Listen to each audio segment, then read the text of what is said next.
Hello friends, welcome to the concept YouTube channel. मेरा नाम है विशाल चौहान और यूपीएससी सीएससी प्रीलिम्स के लिए हमने जो मेडिवल इंडियन हिस्ट्री की सीरीज शुरू करी है उसमें आज हम शुरू करने जा रहे हैं मुगल एम्पायर के बारे में, जिसमें आज हम पढ़ेंगे बाबर के बारे में, यानी कि जहीरुद्दीन मोहम्मद बाबर की पॉलिटिकल हिस्ट्री, मिलिट्री कैंपेन्स को आज हम समझने की कोशिश करेंगे और उन मिलिट्री कैंपेन्स की क्या इंपॉर्टेंस रही पॉलिटिकल, सोशल, इकोनॉमिकल इंडिया की हिस्ट्री में। आज हम इन सारे पॉइंट्स को समझने की कोशिश करेंगे। लेकिन आज के टॉपिक पर बढ़ने से पहले मैं स्टूडेंट्स को बताना चाहूंगा कि अगर उन्होंने अभी तक मेरे प्रीवियस सेशंस नहीं देखे हैं तो make sure they watch each and every previous video. Concept है चैनल का नाम, चैनल पर जाइए, पिछली वीडियोस को देखिए। उसमें मैंने जो एंशिएंट और मेडिवल की साइमल्टेनियसली सीरीज शुरू करी है उन वीडियोस को थॉरली देखना शुरू कीजिए। उनमें जो मैंने सवाल पूछे हैं उनके जवाब मुझे कमेंट में दीजिए।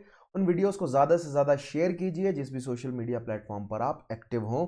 यही मेरी आपसे बार बार रिक्वेस्ट रहती है, राइट। और अगर आप बहुत बाद में इन वीडियोस को देख रहे हैं तो मैं आपको बताना चाहूँगा कि इसी सेम प्लेटफॉर्म पर, इसी सेम चैनल पर फिर मैंने आगे शुरू करनी है अभी मॉडर्न हिस्ट्री की, आर्ट एंड कल्चर की, हिस्ट्री ऑप्शनल की, राइट, GS1 के लिए सारी सीरीज जो हैं वो अभी इवेंचुअली अनफोल्ड होंगी। तो मेक श्योर कि आप इस चैनल के साथ जुड़े रहें और ज़्यादा से ज़्यादा शेयर करें इन वीडियोस को। और अगर आप इन सभी वीडियोस के PDF चाहते हैं तो आप जानते हैं मेरे टेलीग्राम चैनल पर आपको जाना पड़ेगा, चौहान_सर_हिस्ट्री। इस टेलीग्राम चैनल पर आपको सारे PDF मिल जाएंगे। और उसके अलावा अगर आप चाहते हैं कि आप मुझे डायरेक्ट मैसेज करें अपना कोई भी डाउट, तो इस सेम हैंडल से आप मुझे इंस्टाग्राम पर ढूंढिएगा, फॉलो कीजिएगा और DM कीजिएगा। ऑलराइट, अब मैं आपको बताना चाहूंगा कि बहुत सारे बच्चे यूपीएससी सीएससी के लिए अगर घर बैठे थॉरली तैयार करना चाहते हैं तो अनअकैडमी उनके लिए एक बहुत बेहतरीन सब्सक्रिप्शन प्लान लाया है, जिसमें अगर अभी वो 28 अप्रैल तक एनरोल कर लेते हैं, सब्सक्राइब कर लेते हैं, तो उनको 20 बुक का एक सेट मिलेगा यूपीएससी सीएससी के प्रिंटेड मटेरियल्स का, राइट, जिसकी वर्थ है INR 10,000 रुपीज़। और अगर आप एक साल की सब्सक्रिप्शन लेते हैं 28 अप्रैल तक, तो वो सब्सक्रिप्शन आपकी जुलाई 2022 तक वैलिड रहेगी, यानी एक साल पर आपको प्लस मिल जाएंगे 3-4 महीने। और कोड यूज करें चौहान_सर_हिस्ट्री, जिससे आपको मिलेगा 10% का डिस्काउंट और मुझे मिलेगा आप लोगों का सपोर्ट। उसके अलावा ऑब्वियसली आइकॉनिक प्लान्स में test analysis, expert guidelines, personal guidelines, guidance, study material, ये एक्स्ट्रा फीचर्स तो अवेलेबल हैं ही। उसके अलावा 10% का डिस्काउंट पाने के लिए, जैसा कि मैंने कहा, कि कोड यूज करेंगे मेरा। अब बहुत सारे बच्चे ऐसे हैं जो कहते हैं कि हम एक साथ इतनी बड़ी लमसम पेमेंट नहीं कर सकते, तो ऐसे स्टूडेंट्स के लिए अनअकैडमी लेकर आया है लोन फॉर यूपीएससी। अगर आप पढ़ना चाहते हैं, राइट, और अनअकैडमी पर अगर आप रेट्स देखेंगे ना, तो जो कंपटीशन है उससे रिलेटिवली बहुत, मतलब बढ़िया जो है वो रेट्स हैं, क्योंकि बदले में जितना कुछ आपको मिल रहा है, जितने फीचर्स आपको मिल रहे हैं, कंपटीशन नहीं ऑफर कर पा रहा है, ठीक है। उसके अलावा ये जो लोन वाला सर्विस है, इसमें 0% जो है वो इंटरेस्ट रेट है, 0 प्रोसेसिंग फीस है, 2 घंटे के अंदर अप्रूवल हो जाता है। उसके अलावा minimal paper work, right, no hidden charges. अगर आप इस लिंक पर जाएंगे, जो कि आपको वीडियो की डिस्क्रिप्शन में भी मिल जाएगा, आपको फर्दर पूरी इन्फॉर्मेशन मिल जाएगी, या सिंपली अगर आप अनअकैडमी की लर्निंग एप्लीकेशन को इंस्टॉल करते हैं, वहाँ पर यूपीएससी सीएससी के अंडर आप जाएंगे, सारी फर्दर इन्फॉर्मेशन आपको मिल जाएगी। उसके अलावा टेस्ट सीरीज अवेलेबल है, rise, world affairs, Unacademy, pathfinder. Avail करने के लिए कोड यूज कीजिए चौहान_सर_हिस्ट्री। 1 साल के बैचेस, 2 साल के बैचेस, NCERT बैचेस। तो आप अगर एक बार जो है वो अनअकैडमी की एप्लीकेशन पर जाइए, वहाँ पर बहुत सारे कोर्सेज हैं, सारी इन्फॉर्मेशन आपको मिल जाएगी। खासतौर पे ये एक जो, हाँ, स्कॉलरशिप टेस्ट है, जो कि एक मॉक की तरह काम कर सकता है, बहुत इंपॉर्टेंट। और अगर आपकी रैंक अच्छी आ गई, राइट, स्कॉलरशिप टॉप 500 रैंकर्स, उसके बाद टॉप 3 रैंकर्स को जो है वो फ्री सब्सक्रिप्शन 1 साल का, 4 करोड़ तक जो है वो आपको जीतने का मौका है। एनरोल करने के लिए कोड यूज करें चौहान_सर_हिस्ट्री। बहुत बेहतरीन है, लेजिट है। ऑलराइट, शुरू करते हैं मुगल एम्पायर के बारे में। सो अभी तक मेडिवल हिस्ट्री में हमने क्या पढ़ा, मेडिवल इंडियन हिस्ट्री में हमने तक क्या पढ़ा अभी तक, कि अर्ली मेडिवल हिस्ट्री यानी 600 AD से 1200 AD तक हमने देखा कि किस तरह ट्राइपार्टाइट स्ट्रगल रहा, ठीक है। हर्षा के जाने के बाद नॉर्थ में गुर्जर प्रतिहार, राष्ट्रकूट और पाल शक्तियां जो है वो कन्नौज को कैप्चर करने के पीछे लड़ती रही। फिर उसके बाद गुर्जर प्रतिहारों के जाने के बाद राजपूत डेवलप हुए और फिर राजपूतों को रिप्लेस किया टर्किक इन्वेडर्स ने। पहले अरेबिक जो है वो, मतलब इन्वेडर्स आए, फिर उसके बाद अरेबिक या अफगानी जो है वो आप मान सकते हैं कि अफगान रीजन से आए, है ना, अफगान रीजन से प्लंडरर आया मोहम्मद गजनी, फिर उसके बाद महमूद ऑफ गजनी। उसके बाद जो है मोहम्मद गौरी ने एक्सपेंशन के मतलब मोटिव से भारत में एंटर किया और वो हमने सारा जो है वो पढ़ा है कि किस तरह धीरे धीरे जो है वो दिल्ली सल्तनत एस्टेब्लिश हुआ और फिर दिल्ली सल्तनत ने कैसे जो है वो अपने पैर पसारे, एक बार हाइट्स तक पहुंचा मोहम्मद बिन तुगलक के अंडर और फिर धीरे धीरे जो है वो सारी शक्ति उनके हाथ से निकल गई। ठीक है, फिर फाइनली इब्राहिम लोदी को रिप्लेस करने के लिए उसी की नोबिलिटी ने कंस्पायर किया इब्राहिम लोदी के खिलाफ और बाबर को इनवाइट किया गया और बाबर ने इब्राहिम लोदी को पानीपत की बैटल में हराकर दिल्ली सल्तनत को ख़त्म किया और मुगल डायनेस्टी की स्थापना कर दी इंडिया में। ठीक है, सो आज हमें यह भी समझना है, ये आखिरी के इवेंट्स को भी समझेंगे हम। तो ये तो है पॉलिटिकल हिस्ट्री की कहानी, है ना। लेकिन हमारी ये सीरीज किसको टारगेट कर रही है? प्री को टारगेट कर रही है। बेशक इस साल का दे रहे हो आप, अगले साल का दे रहे हो, या जब भी आप प्री देना चाह रहे हो, सभी सालों के प्री के लिए ये वैलिड रहेंगे सेशंस। ठीक है, अच्छा, प्री और मेंस में डिफरेंस क्या रहता है कि प्री में ऑब्वियसली क्वेश्चंस जो हैं वो अलग तरीके से, कुछ मेंस में जो है वो आपको डिस्क्रिप्शन लिखनी पड़ती है, राइट, ऑब्जेक्टिव नहीं होता। तो मेंस में भी ऑप्शनल के लिए एज वेल एज GS1 में जो कल्चर वाले क्वेश्चंस पूछे जाते हैं, हमें वो उसके लिए कॉन्सेप्ट डेवलप करेंगे हम इन सेशन से, राइट। मैं हमेशा से बोलता हूं, बच्चे पूछते हैं कि सर मेंस में काम आएंगे कि नहीं, बिल्कुल जी हाँ, यहीं से तो बेसिक कॉन्सेप्ट बनेंगे, यहीं से वो मैं बीज आपके दिमाग में डाल रहा हूं जिस जो बाद में बड़े भयानक जो है बड़े बड़े सुकोया ट्रीज बनने वाले हैं। ठीक है, जब मैं ऑप्शनल के लिए या GS1 के लिए पढ़ाऊंगा। ठीक है, सो प्री के लिए हमें क्या करना होता है, हमें क्वेश्चन के हिसाब से पढ़ना होता है कि एक्चुअली UPSC सवाल पूछ किस तरह के रहा है, राइट। तो दैट मीन्स हमें सोर्सेज ऑफ हिस्ट्री के क्वेश्चन, टर्मिनोलॉजी के क्वेश्चन, क्रोनोलॉजी के क्वेश्चन, प्रोसेस ऑफ चेंज के क्वेश्चन, राइट, साइट्स के क्वेश्चन, इस तरह के क्वेश्चंस पर हमें ज़्यादा ध्यान देना होता है। और हमें कहाँ से पता चल रहा है? हमें पता चल रहा है ये जो प्रीवियस ईयर क्वेश्चन की मैंने सीरीज शुरू करी है उसमें अभी थोड़ा सा डिले आया है, अभी फिर से वो शुरू हो जाएगी। ठीक है, घबराइए मत, प्रीवियस ईयर क्वेश्चंस की सीरीज मैंने कहा है तो मैं पूरी करवाऊंगा। ठीक है, स्पेशल क्लासेस पर प्रीवियस ईयर क्वेश्चन की सीरीज चल रही है। स्पेशल क्लासेस पर अभी तक अगर आपने नहीं देखा है तो मेक श्योर आप स्पेशल क्लासेस पर जाएं और देखें। टेलीग्राम चैनल को ज्वाइन कीजिए, चौहान_सर_हिस्ट्री, वहां पर अपडेट आपको मिल जाएगी। ऑलराइट, तो सोर्सेस ऑफ हिस्ट्री अगर आप मेडिवल की देखें तो जो कोर्ट पोइट्स हैं या जो मतलब दिल्ली सुल्तानों की कोर्ट में जो लिटरेरी स्कॉलर्स थे, उसके बाद मुगल कोर्ट में जो literary scholars, as well as सुल्तानों ने खुद जो लिखा है, ठीक है, वो लिटरेरी सोर्स जो है वो बहुत इंपॉर्टेंट है हिस्ट्री को डराइव करने के लिए, जिसमें से हमने बरनी, ठीक है, उसके अलावा बरूनी और फरिश्ता और उसके अलावा क्या नाम है इसका, अमीर खुसरो, इन सब लिटरेरी स्कॉलर्स का नाम पढ़ा। उसके अलावा ट्रैवलर्स ने क्या लिखा है, राइट, और मतलब मिशनरीज जो आएंगे उन्होंने क्या क्या लिखा है। उसके अलावा inscriptions as well as next, एक तो क्या रहता है आपके पास लिटरेरी सोर्सेज ऑफ हिस्ट्री में, दूसरा आपके पास रहता है आर्कियोलॉजिकल सोर्स। आर्कियोलॉजिकल में क्या क्या होते हैं, कॉइन, न्यूमिस्मेटिक्स, राइट, इंस्क्रिप्शंस रहती हैं, और जो स्ट्रक्चर्स हैं, जो बिल्डिंग्स हैं, वहां पर जो लिखा हुआ मिलता है, या स्ट्रक्चर्स से हम क्या हिस्ट्री डिड्यूस कर सकते हैं। तो सोर्सेज ऑफ हिस्ट्री के बहुत इंपॉर्टेंट सवाल बनते हैं। सोर्सेज ऑफ हिस्ट्री जो है वो आपके साइट्स से जुड़ जाती हैं। ठीक है, आपके साइट्स में से हिस्ट्री के सोर्स निकल कर आते हैं। प्रोसेस ऑफ चेंज मैंने आपको बताया है, हिस्ट्री के जो सब सेक्शंस हैं, राइट, हिस्ट्री के अंदर जो डिसिप्लिन्स हैं उनका आपस में क्या मतलब क्या रिलेशन बैठता है, राइट। तो हिस्ट्री के अंदर के डिसिप्लिन्स क्या क्या है, political history, administrative history, economic history, religious history, right, उसके अलावा सोशल हिस्ट्री और कल्चरल हिस्ट्री।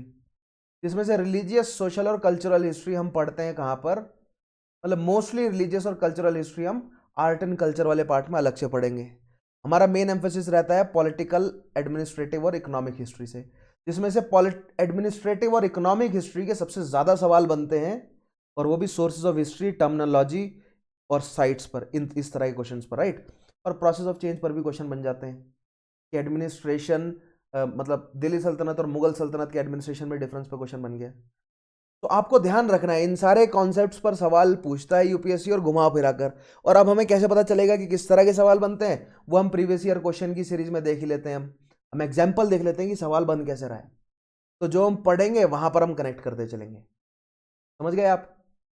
ठीक है, तो अगर आप रेगुलरली फॉलो कर रहे हैं मेरे सेशंस को तो आप जानते हैं ये सारी अप्रोच हमारी, राइट, पढ़ाने की मेरी interdisciplinary as well as intradisciplinary approach आप समझते हैं, राइट, किस तरह के टाइप ऑफ क्वेश्चंस। अब देखिए, ये मैं आपको प्री के लिए बता रहा हूं, जब मेंस के लिए करेंगे हम तो वहां पर भी टाइप ऑफ क्वेश्चंस को लेकर आएंगे। ठीक है, एक्सप्लेन करना, उसके अलावा एक्सप्लेन करने वाले क्वेश्चन होंगे, व्हाट वाई हाउ वाले क्वेश्चन होंगे, ठीक है, उसके अलावा एग्जामिन करने वाले, क्रिटिकली एनालाइज करने वाले, एल्यूसिडेट करने वाले कुछ, तो वहां पर भी अलग अलग टाइप ऑफ क्वेश्चंस होंगे, उनको कैसे टैकल करना है वो मैं आपको सिखाऊंगा और एग्जाम्प्लीफाई करेंगे हम प्रीवियस ईयर क्वेश्चन से, ठीक है। तो आई होप यहां पर आपको क्लियर हो गया कि हमारा पढ़ने का एजेंडा क्या है। अब हम देखते हैं कि हमने अभी तक क्या क्या पढ़ लिया, राइट। तो दिल्ली सुल्तान, अभी तक हमने क्या क्या पढ़ा था, दिल्ली सुल्तान के बारे में हमने पढ़ा, ठीक है। दिल्ली सुल्तानों में हमने मेमलुक, इल्बाड़ी, खलजी, तुगलक, सैयद और लोदियों के बारे में पढ़ा, और लोदियों के अंतिम शासक इब्राहिम लोदी के साथ हम कहानी को आज फिर से जोड़ेंगे, ठीक है। लेकिन सबसे पहले मुगल्स के बारे में देखते हैं, मुगल्स के बारे में बेसिक इंट्रोडक्शन लेते हैं इन पॉइंट से, राइट। सो पहला पॉइंट देखिएगा, the Mughals descended from the various Mongolian tribes and various central Asian Turco Mongol armies that settled in the region. अब ये मुगल्स कहां से आए हैं, ये फरगना से शुरुआत होती है इनकी, समरकंद जीतना ये चाहते थे, समरकंद से हारे काबुल पहुंचे, काबुल इनके कंट्रोल में था, वहां से वेस्टवर्ड मूवमेंट नहीं कर सके तो ईस्टवर्ड मूवमेंट दिल्ली की तरफ कर दी, ठीक है। सो जो हाल घोरी का था वही हाल मुगलों का है, ठीक है। घोरी जिस तरह सेल्जुकों को नहीं हरा पा रहे थे, उसी तरह मुगल्स जो है वो मुगल्स मतलब जो समरकंदी हैं उनको नहीं हरा पा रहे थे, या सफावी हैं उनको नहीं हरा पा रहे थे, इसलिए उनको हिंदुस्तान की तरफ मुड़ना पड़ा, ठीक है।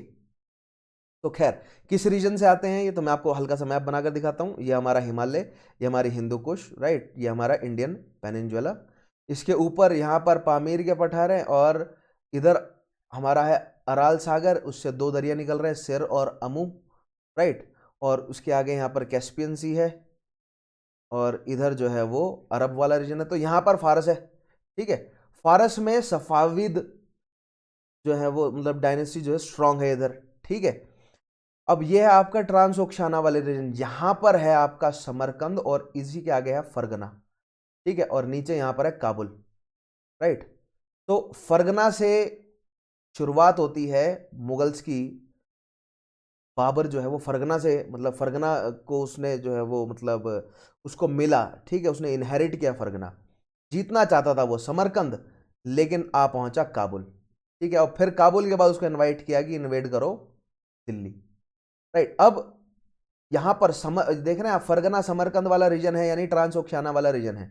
ट्रांसोक्शाना वाला रीजन है, यहां पर कौन कौन सी ट्राइब्स है, तुर्को मंगोल ट्राइब्स हैं, ठीक है। अगर आप मुगल शब्द को डाइसेक्ट करेंगे तो मुगल शब्द जो है वो एक फारसी शब्द का अपभ्रंश है, और फारसी शब्द मुगल जो है वो कहना चाहता है मंगोल, राइट। सो फारसी में मंगोल को मुगल पढ़ा जाता है, मुगल, ठीक है, या मोगुल पढ़ा जाता है, जो जिसको भारत पहुंचते पहुंचते ये शब्द जो है वो मुगल में बदल गया, राइट। सो फारसी बेसिकली इन मंगोल्स कहना चाहते थे, लेकिन न उन्होंने नहीं पढ़ा, एन की साउंड नहीं पढ़ी, उन्होंने मुगल कह दिया इन्हें, और फिर भारत पहुंचते पहुंचते क्योंकि तुर्की मंगोल डिसेंडेंट्स है तो फारसी एडमिनिस्ट्रेशन इन्होंने अडॉप्ट किया होगा डेफिनेटली, और भारत पहुंचते पहुंचते मुगल जो है वो मुगल शब्द में कन्वर्ट हो गया, और फिर पॉपुलरली जो है वो यूज करा जाने लगा, बाद में इतिहासकारों ने यूज किया। अदरवाइज मुगल खुद को तिमूरी कहा करते थे, ठीक है। मुगल खुद को क्या कह रहे हैं, वो खुद को तिमूरी कहते हैं, क्यों, they are descendants of both Timur as well as Genghis Khan, दोनों के डिसेंडेंट, और तिमूर जो है वो भी मंगोल ही था। तो मंगोल और तुर्कियों में ना ज्यादा डिफरेंस नहीं है, क्योंकि इस रीजन यहां पर देखिए, इधर मतलब ये सिंकियांग का रीजन है, इसके ऊपर मंगोल है, ये मंगोलिस्तान है, और इधर जो है वो पूरे रीजन में तुर्की रहते हैं, और तुर्की और मंगोलियों कल्चर आपस में मिक्स रहा है, या इस तरह कह लीजिए कि लगभग सिमिलर रीजन में ही रहते हैं वो, राइट। तो तुर्की और मंगोल लगभग सिमिलर, लेकिन डिफरेंस ये है कि मंगोल जो है वो मंगोल्स बुद्धिस्ट से, और तुर्की जो है वो उनका अपना ट्राइबल कल्चर था जो बाद में इस्लाम में कन्वर्ट हुए, ठीक है। सो मुगल जो है वो बेसिकली तुर्की है, जिनको फारसियों ने मंगोल समझा, राइट, और उनको जो है वो मुगल कहा, जो वर्ड भारत में फेमस हो गया। अदरवाइज मुगल्स क्या हैं, वो तिमूरी हैं, ठीक है, ध्यान रखना है आपको। तो इस डेप्थ में आपको ऑप्शनल के लिए समझना है, लेकिन स्टिल आपको कॉन्सेप्ट तैयार होना चाहिए कि हो क्या रहा है, राइट, कौन कहां मूव करेगा। अब देखिए सिंपल सी बात है, मंगोल्स की तरफ ये मूव कर नहीं सकता, क्योंकि मंगोल्स ज्यादा भयानक होंगे, ठीक है, अगर बाबर की बात करें तो। अब इंपॉर्टेंट शहर, मैंने बोला ना मुसलमानों में क्या है, शहरों की बहुत इंपॉर्टेंस है, राइट, और शहरों से जो है वो एलिटनेस झलकती है। तो बाबर का एम्बिशन यही रहा होगा कि मैं समरकंद को जीतूं। समरकंद को जीतने की बाबर ने रिपीटेटिव कोशिश करी, भगा दिए गए यहाँ से, ठीक है। फिर बाबर ने आकर काबुल को जीता। अब काबुल से बाबर सोच रहे हैं कि सफावियों को हराएं या लोदियों को हराएं, ठीक है। अब लोदियों ने गवर्नर बनाकर पंजाब में बिठाया हुआ है किसको, दौलत खां को। दौलत खां पर भरोसा नहीं करता था कौन, बाबर, लेकिन दौलत खां ने बाबर को इनवाइट किया हराने के लिए। तो ये कहानी आगे आज पूरी हम अनफॉल करते हैं, समझते हैं इस पूरी कहानी को, राइट। तो आई होप आपको कॉन्सेप्ट तैयार हुआ होगा, क्योंकि आपने बहुत जगह पढ़ा है कि बाबर जो है वो डिसेंडेंट है एक साइड से तिमूर, मतलब मदर साइड से, फादर साइड से तिमूर और मदर साइड से मंगोल का डिसेंडेंट है, ठीक है बाबर। फरगना उसको इनहेरिटेंस में मिला। समरकंद वो जीतना चाहता था, काबुल वो पहुंच गया। काबुल से उसके आगे दो रास्ते थे, या तो वो सफावियों को हराए, या तो वो सफावियों के बाद फिर ओत्तोमन है, ऊपर ओत्तो है, ऑटोमन है, ऑटोमन तुर्क हैं। तो तुर्कियों से, और इतनी बड़ी, समझ रहे हैं, बाबर के पास इतनी बड़ी सेना की संख्या नहीं थी जितनी बड़ी सफावियों के पास या ऑटोमन्स के पास थी। वो तो और भयानक थे, खतरनाक थे उनसे, ठीक है। खैर देखिए, द टर्म मुगल और Mughal in Persian literally means Mongolian, ठीक है। इसका मतलब होता है ये मंगोल है, क्योंकि इनकी डिसेंडेंस है मंगोल की। तिमूर भी मंगोलियन ही था, लेकिन वो तुर्की वाले रीजन में रहने की वजह से, क्योंकि समरकंद से ही तिमूर भी निकला है, राइट। तुर्की वाले, टर्किक रीजन है ना ये समरकंद, तो टर्की कल्चर फॉलो कर रहे थे ये, right. While the original ethnic Mongolians in Mongolia are entirely Buddhist, those in India are Muslims and have mixed up with native populations. Bharat में जो मंगोल्स हैं, क्योंकि एक स्टूडेंट ने कहीं सवाल पूछा था कि मंगोल्स भारत में कहाँ हैं, तो दिल्ली के आसपास मंगोल्स आपको मिल जाएंगे, लेकिन मुस्लिम्स हैं वो, ठीक है। उसके अलावा तिमूरी, ये भी जो है वो डिसेंडेंस इनकी मंगोली है, लेकिन इन्होंने इस्लाम एक्सेप्ट किया, और जो कि मंगोल्स जो हैं वो इस्लाम एक्सेप्ट किया है उन्होंने, ठीक है। और उनमें से एक एग्जाम्पल निकलता है आपका तिमूरी, राइट। बैकग्राउंड देखते हैं, Turks under Timur. The developments in Central Asia during the 15th and 16th centuries led to a series of events which culminated in arrival of Jahiruddin Muhammad Babur on Indian soil. क्या developments थी कि जो Timur के जो descendants हैं वो धीरे धीरे कमजोर हो गए, आपस में लड़ते गए, जिसमें से फरगना वाली जो ब्रांच है, यानी कि जो मतलब बाबर था, वो इतना कमजोर हो गया कि समरकंद पर उसका क्लेम बिल्कुल नहीं रहा। वो समरकंद को जीतने आया तो फरगना भी उसके हाथ से निकल गया। फिर वो इधर उधर एक आधे साल भटकता रहा, और फिर जाकर उसने काबुल को कंट्रोल किया, right. During the 14th century Timur embarked upon an expansionist approach in Central Asia, which lasted almost a quarter of century until his death in 1405 से 5, राइट। तिमूर भारत आया, सेंट्रल एशिया से शुरू हुआ वो, ठीक है। तिमूर सेंट्रल एशिया से शुरू होता है, और तिमूर जो है वो दोनों साइड, ठीक है, westward as well as eastward, दोनों साइड एक्सपेंड करता है, जिसमें वो दिल्ली तक लूट कर जाता है, दिल्ली मथुरा तक लूट कर जाता है, राइट। लूट कर वापस चला जाता है, और वो बहलोल लोदी को गवर्नर बनाकर बैठा कर जाता है, कहाँ कहाँ पर, पंजाब में। और बहलोल लोदी फिर मौका देखते ही हटा देते हैं किसे, तुगलक को, अंतिम तुगलक शासकों को, और लोदी डायनेस्टी की शुरुआत कर देते हैं, है ना। ये हमने पिछले सेशन में देखा। During this phase he overran Khurasan, eastern Iran, Georgia, Iraq and the Ottoman Empire in Syria and Anatolia.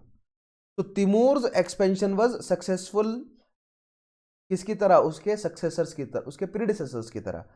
Khurasan वाला एरिया जीता, ये सिर दरिया, अमू दरिया के नीचे का रीजन खुरासन है, ठीक है। खुरासन के बाद जो है वो ईरान, ईरान के बाद बेबीलोन के बाद अनातोलिया, मतलब कि ईस्टर्न अनातोलिया, वेस्टर्न तो नहीं, वहां पर क्रिश्चियनिटी की स्ट्रांग होल्ड है, कॉन्स्टेंटिनोपल है उधर, वहां पर क्रिश्चियंस स्ट्रांग है ना। आगे बढ़ते हैं। To threaten his opponents, he used terror as an instrument of war. अब तिमूर के बारे में एक क्लियर बात ये कही जाती है कि तिमूर था बेरहम। बेरहम शब्द जब आपने सुना होगा ना, सुनते हैं बेरहम, तो तिमूर को इमेजिन कीजिए। तिमूर क्या करता था, जैसे अन्य मंगोल्स करते थे, मंगोल्स का ये टेरर का इस्तेमाल करना जो पूरा पैटर्न है मंगोल्स का, वही तिमूर ने यूज किया। गांव के गांव स्लॉटर करवा देना, उनके सर ऐसे, मतलब दीवारें खड़ी करवा देनी उनके सर, जिस शहर में गया उन सबको लूटा, सबको मारा। तो भारत में भी आया, दिल्ली को लूटा, दिल्ली में उसने दहशत मचाई, सरेआम, मतलब 2-3 दिन तक मारकाट चलती रही, ठीक है। तो ये जो टेरर है, दहशत है, इसका दहशत का इस्तेमाल करता था ये मंगोल्स का चला आ रहा है, ये पुराना चलन था उनका, उनका कल्चर है कि कॉन्क्वेस्ट करना है तो दहशत से करेंगे, ठीक है। He ruthlessly sacked cities, slaughtered and enslaved a large number of people and transferred artisans, craftsmen and scholars to his capital, Samarkand. अब देखिए आप में से ना कई सारे शब्द, कई सारे लोग कंद वर्ड, अगर आप पंजाब, हरियाणा, उत्तर प्रदेश के हैं तो हरियाणा में कांद बोलते हैं ना, दीवार को कांद, राइट, पंजाबी में कंद बोल देते हैं, तो ये वही है। समर शब्द का मतलब होता है पत्थर और कंद का मतलब होता है दीवार, तो कंद जो है एक्चुअली एक फारसी वर्ड है, राइट, जो कि, तो इस तरह के बहुत सारी फारसी टर्म्स हमारे रेगुलर डे टू डे मतलब बोलचाल में शामिल हैं, शामिल, राइट। तो समरकंद मतलब, समरकंद का मतलब फोर्टिफिकेशन है, पत्थर का फोर्टिफिकेशन है। आगे बढ़ते हैं। Timur did not leave any lasting institution and his empire, लेकिन तिमूर जब तक जिंदा था तब तक दहशत मचाई उसने, लेकिन उसके जाने के बाद वो एक प्रॉपर एडमिनिस्ट्रेशन सेट करके नहीं गया था।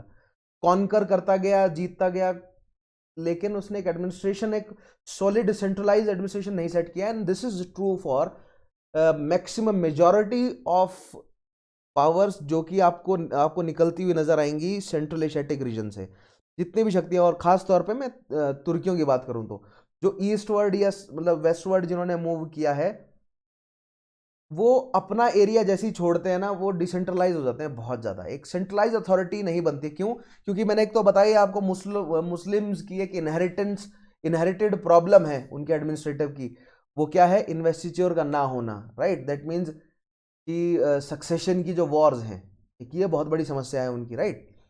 However, the state he created and the new cultural values and norms it generated influenced not only Mughals in India but also other states which arose in in the area of Uzbek, Safavid and Ottomans। अब देखिए यहाँ पर Timur के ruins पर ही Uzbek, सफावी और Ottomans establish हुए हैं, ठीक है। इनफैक्ट आप ये कहिए कि तिमूर की सेना में जो बड़े जनरल्स थे उनकी ये फैमिलीज हैं, सफावियों की, ऑटोमन्स की, उज़्बेकों की, ठीक है, और मुगल्स की भी, मुगल्स तो उसी की फैमिली के ही हैं, ठीक है। अब तिमूर भले ही कितना भी बेरहम हो, लेकिन जहां जहां पर उसका एम्पायर एस्टेब्लिश हो जाता था वहां पर वो इंटॉलरेंस की पॉलिसी, यानी कि समझ रहे हैं, जैसे कि ये तुर्कियों की पॉलिसी रही है कि पहले जीत लो और फिर बेनेवलेंस दिखाओ, जो कि भारत में हमने दिल्ली सुल्तानों के केस में देखा। वही सेम चीज तिमूर भी करता था, एम्पायर जीत लेता था, मतलब कोई कॉन्कर कर लेता था, और फिर बेनेवलेंस के नाम पर वहां पर रिलीजियस इंटॉलरेंस, क्रिश्चियंस को, यहूदियों को, हिंदुओं को, बुद्धिस्ट को, शियाओं को, सबको जो है वो मतलब बराबर मौका दे रहा है सर्वाइवल का, ठीक है, जस्टिस दे रहा है सबको। इसको कहा जाता है तिमुरिड आइडियोलॉजी। यही तिमुरिड आइडियोलॉजी लेकर बाबर भारत आया। इसी तिमुरिड आइडियोलॉजी को आगे बढ़ाने का काम अकबर ने किया, जिसका विरोध जो है वो अफगानी और पुरानी चली आ रही तुर्की नोबिलिटी ने किया, जिसको मतलब राजपूत पॉलिसी कहेंगे जिसको अकबर की, राइट। रिलीजियस टॉलरेंस पॉलिसी जो है ये तिमुरिड आइडियोलॉजी है, इसलिए इसको समझना जरूरी है, क्योंकि प्री में भले ही यहाँ पर सवाल ना बने, तिमुरिड आइडियोलॉजी से बन भी सकता है, कोई क्लियरली नहीं बोल सकते आप, क्योंकि सिलेबस में है तो पूछा तो जा ही सकता है, लेकिन ऑप्शनल के लिए बहुत इंपॉर्टेंट है। और GS1 में कहीं ना कहीं आप जो है वो आर्ट, आर्किटेक्चर या भक्ति सूफी मूवमेंट के साथ कहीं ना कहीं तिमुरिड आइडियोलॉजी हमें जुड़ती हुई नजर आती है, तो इसको समझ लेना आपके लिए नुकसानदायक नहीं रहेगा, ठीक है। देखिएगा क्या है, the Timurid rulers had a liberal outlook, बहुत important, liberal outlook based on philosophy on unity of God and created world, which was given popular expression by a new class of poets, right। so तिमुरी basically क्या कर रहे हैं, तिमुरिड्स जो है वो सूफियों को पैटर्नाइज करते हैं, और जिस तरह हिंदू, देखिए धर्म में, किसी भी धर्म में एक होती है आपकी प्रीस्टली क्लास जो कि रिलीजन को प्रीच करती है, एक होती है आपकी स्पिरिचुअल, मतलब उसी सेम रिलीजन में स्पिरिचुअलिटी की तरफ जो मतलब प्रोपगेट करती है, राइट। जैसे इस्लाम में हमें सूफी नजर आते हैं, ठीक है, हिंदुओं में हमें संत नजर आते हैं, जो संत हैं वो कहते हैं, वो मस्ती ढूंढते हैं हर, जैसे सूफियों में है ये मस्ती वाला कॉन्सेप्ट, ठीक है, मस्त रहते हैं सूफी, ठीक है। सिमिलरली जो भक्ति मूवमेंट में हमें संत देखने को मिलेंगे, वो भी क्रिटिसाइज करेंगे हार्शनेस को, कि वर्ण व्यवस्था वगैरह इन सब चीज़ों का क्रिटिसिज्म करते हुए हमें मिलेंगे। और इक्वालिटी, जस्टिस, प्रॉस्पेरिटी, ठीक है, बेनेवलेंस और इन सब बातों को प्रोपेगेट करते हुए नजर आएंगे, जो कि जो स्टॉन्च प्रीस्टली क्लास है वो नहीं करती, भले ही वो क्रिश्चियनिटी की हो, भले ही वो हिंदुइज्म की हो, भले ही वो इस्लाम की क्यों ना हो, राइट। तो जो तिमुरिड आइडियोलॉजी है वो अपने आप को स्पिरिचुअलिटी के साथ जोड़ती हुई नजर आती है। और इस्लाम में स्पिरिचुअलिटी की बातें कौन कर रहे हैं? सूफी लोग, ठीक है। ऐसा नहीं है कि वो उलेमाओं का साथ नहीं दे रहे, उलेमाओं को वो पॉलिटिकल वेपन की तरह यूज कर रहे हैं, क्योंकि वो हैं पॉलिटिकल वेपन, राइट, रहे हैं मतलब। लेकिन सूफियों को वो अपने साथ बिठा रहे हैं। तो इसीलिए हमें बाबर के साथ सूफी बैठता हुआ नजर आएगा, बाबर के साथ एक सूफी का नाम जुड़ेगा, हुमायूं के साथ सूफी का नाम जुड़ेगा, अकबर के साथ सूफी का, सभी लगभग मोस्टली हर मुगल शासक के साथ कोई ना कोई सूफी का नाम आपको जुड़ा हुआ मिल जाएगा, जो कि एक इंपॉर्टेंट फैक्चुअल क्वेश्चन बनता है। आर्ट एंड कल्चर में डिटेल में पढ़ेंगे, राइट। दे पैट्रोनाइज्ड पर्शियन लिटरेचर। अब बात करें कि पढ़ाई लिखाई की क्या थी, तो देखिए तुर्की इनकी जो लैंग्वेज है, डे टू डे भाषा जो है क्या है, तुर्की भाषा है ना, ठीक है। लेकिन एडमिनिस्ट्रेशन, सरकारी भाषा क्या है इनकी? सरकारी भाषा इनकी फारसी। और थियोलॉजी की भाषा है इनकी अरबी, ठीक है, यानी कि क्योंकि कुरान जो है वो अरबी में लिखी हुई है। थियोलॉजी की भाषा क्या है इनकी? अरबिक। तो इन तीनों भाषाओं को और तीनों ट्रेडिशंस को जोड़ते हुए मिलते हैं। तो जब जब भी कोई, मान लीजिए तुर्की शक्तियां शुरू से ही भारत में आई है ना, तो वो तुर्की, फारसी, अरबी में उलझे हुए आए हैं। और भारत में आए तो वो भारत में ब्राह्मण, बुद्धिस्ट, जैन, राजपूत, क्षत्रिय, वैश्य में उलझ गए, समझ रहे हैं? तो कॉम्प्लेक्सिटी वो लेकर आए थे अपने साथ, सोशल कॉम्प्लेक्सिटीज, और भारत में आकर भी उनको सोशल कॉम्प्लेक्सिटीज ही मिली, ठीक है। तो ये मैंने सवाल जो है वो पिछले सेशन में एक पूछा था कि इंडियनाइजेशन तुर्कियों क्यों नहीं हुआ। देखिए बहुत बड़ा कारण ये भी है कि वो खुद ऐसी सोशल मतलब एबनॉर्मेलिटीज लेकर आए अपने साथ, और भारत में ऑलरेडी जो है वो हालत खराब थी। एक ये भी कारण है कि वो नहीं जुड़ सके, लेकिन आपको समझना चाहिए। देखिएगा, they patronized the Persian literature, Persian literature को पैट्रनाइज किया उन्होंने। And also encourage the development of Chagatai Turkish as a literary language. कहां से आए हैं ये, किस, कौन सी खानेत है? तो चगताई खानेत है, ठीक है। किसके जाने के बाद? चंगेज खान के जाने के बाद उसके जनरल्स ने आपस में उसका एम्पायर बांट लिया। तो जो ये समरकंद वाला एरिया है ये चगताई के अंडर आया, चगताई खानेट बना ये, राइट। और जो अफगानिस्तान ईरान वाला है ये इल खानेत बना। तो चगताई खानेत में तुर्की भाषाओं की जो पूरी ग्रुप है, क्योंकि टर्किक जो है, तुर्की नहीं, तुर्की जो भाषा है ना वो केवल एक रीजन में कंस्ट्रेंट नहीं है, वो मंगोलिस्तान से लेकर स्टेप्पे के, सदर्न स्टेप्पे वाले रीजन तक है, या आप इस तरह कहें कि ईस्टर्न यूरोप तक फैले हुए हैं। तो उनके अलग अलग डायलेक्ट्स हैं। तो तुर्की भाषा का एक चगताई डायलेक्ट है, उस जो कि जिसके नेटिव हैं कौन? मुगल्स, यानी कि फरगना वाले रीजन में बोला जाता है, ठीक है। उसको भी प्रमोट करने की कोशिश करी किसने? तिमूरियों ने, right, as a literary language. So Chagatai Turkish.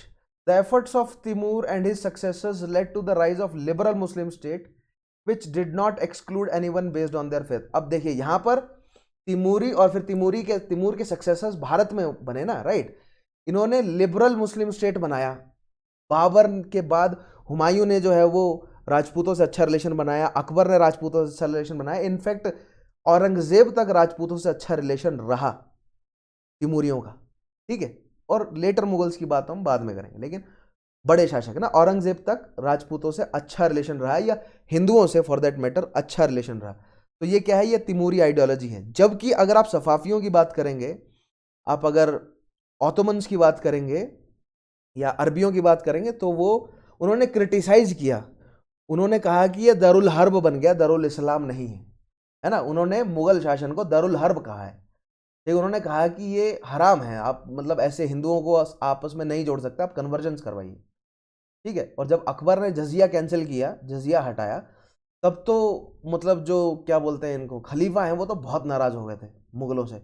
और मुगलों को एक मतलब एक लोअर सेंस में मानते थे कि ये हमारे बराबर बैठने लायक मुसलमान नहीं है। लेकिन उनको कोई फर्क नहीं पड़ रहा था, उनकी कमाई हो रही बढ़िया, इंडिया में है वो, ठीक है। खैर, 10 क्रिश्चियंस, समझ रहे हैं आप? तो इस तरह कॉन्सेप्ट पता होने चाहिए आपको, ठीक है, कॉन्सेप्ट की क्लैरिटी होनी चाहिए। 10 Christians and other non Muslims were included in Timur army. Timur की आर्मी में मंगोल्स तो थे ही, तुर्की थे, क्रिश्चियंस को भी जोड़ा क्योंकि अर्मेनिया वाले रीजन तक जीत कर आया तिमूर। ठीक है, जॉर्जिया वाले रीजन को, कॉकस वाले रीजन को, वहां पर क्रिश्चियनिटी है, क्रिश्चियन पॉपुलेशन है, उसको जोड़ा। ठीक है, तुर्कियों को जोड़ा, मंगोल थे ही, हिंदुओं को जोड़ा। Timurid also followed the tradition of total loyalty and support to the chief as also followed by Mongols। अब तिमूरियों की नेक्स्ट क्वालिटी है टोटल लॉयल्टी। जिस तरह मैंने कहा था ना, चंगेज खान का क्या था रूल कि 10-10 के या मतलब डेसिमल सिस्टम में यानी 10 के मल्टीपल में वो टुकड़ियां बनाता था। ठीक है, मान लीजिए 10 की या 100 की, एक ने भी अगर गद्दारी करी तो अगर 10 की टुकड़ी है तो 10 के 10 को मार दोगे, 100 की टुकड़ी है तो 100 के 100 को मार दो। तो यहां से उसने लॉयल्टी का फैक्टर डेवलप किया। ठीक है, और एक सैनिक दूसरे सैनिक की लॉयल्टी का ख्याल रखता था कि कोई गद्दारी ना करे। तो ये कैरेक्टर जो है वो तिमुरिड आइडियोलॉजी का भी एक बहुत इंपॉर्टेंट कैरेक्टर है, जो कि मंगोल से चलता हुआ तिमुरी में और फिर मुगल्स में भी कैरी हुआ है। ठीक है, और ये जो लॉयल्टी वाला जो फैक्टर है, फिर ये राजपूतों का भी पसंद आया क्योंकि राजपूतों का भी लॉयल्टी वाला फैक्टर था। तो यहां पर जो है वो एक कोहेरेंस डेवलप हो गई है ना। Genghis and following him the Timurids claim the divine right. अब डिवाइन राइट ऑफ किंगशिप जो है वो, क्योंकि कोई भी नोबिलिटी आकर क्लेम नहीं कर सकती अब। ठीक है, इसीलिए मुगल्स के टाइम में कूव नहीं हुआ, खासतौर पे औरंगजेब तक तो कूव नहीं हुआ। और औरंगजेब के बाद भी नोबिलिटी जो है वो शासक, मतलब नॉट नोबिलिटी, लेकिन मुगल फैमिली से ही शासक बना बहादुर शाह जफर सेकंड तक। तो ये है Timurid ideology, divine laws of kingship की जो शासक है वही फैमिली शासक बनेगी।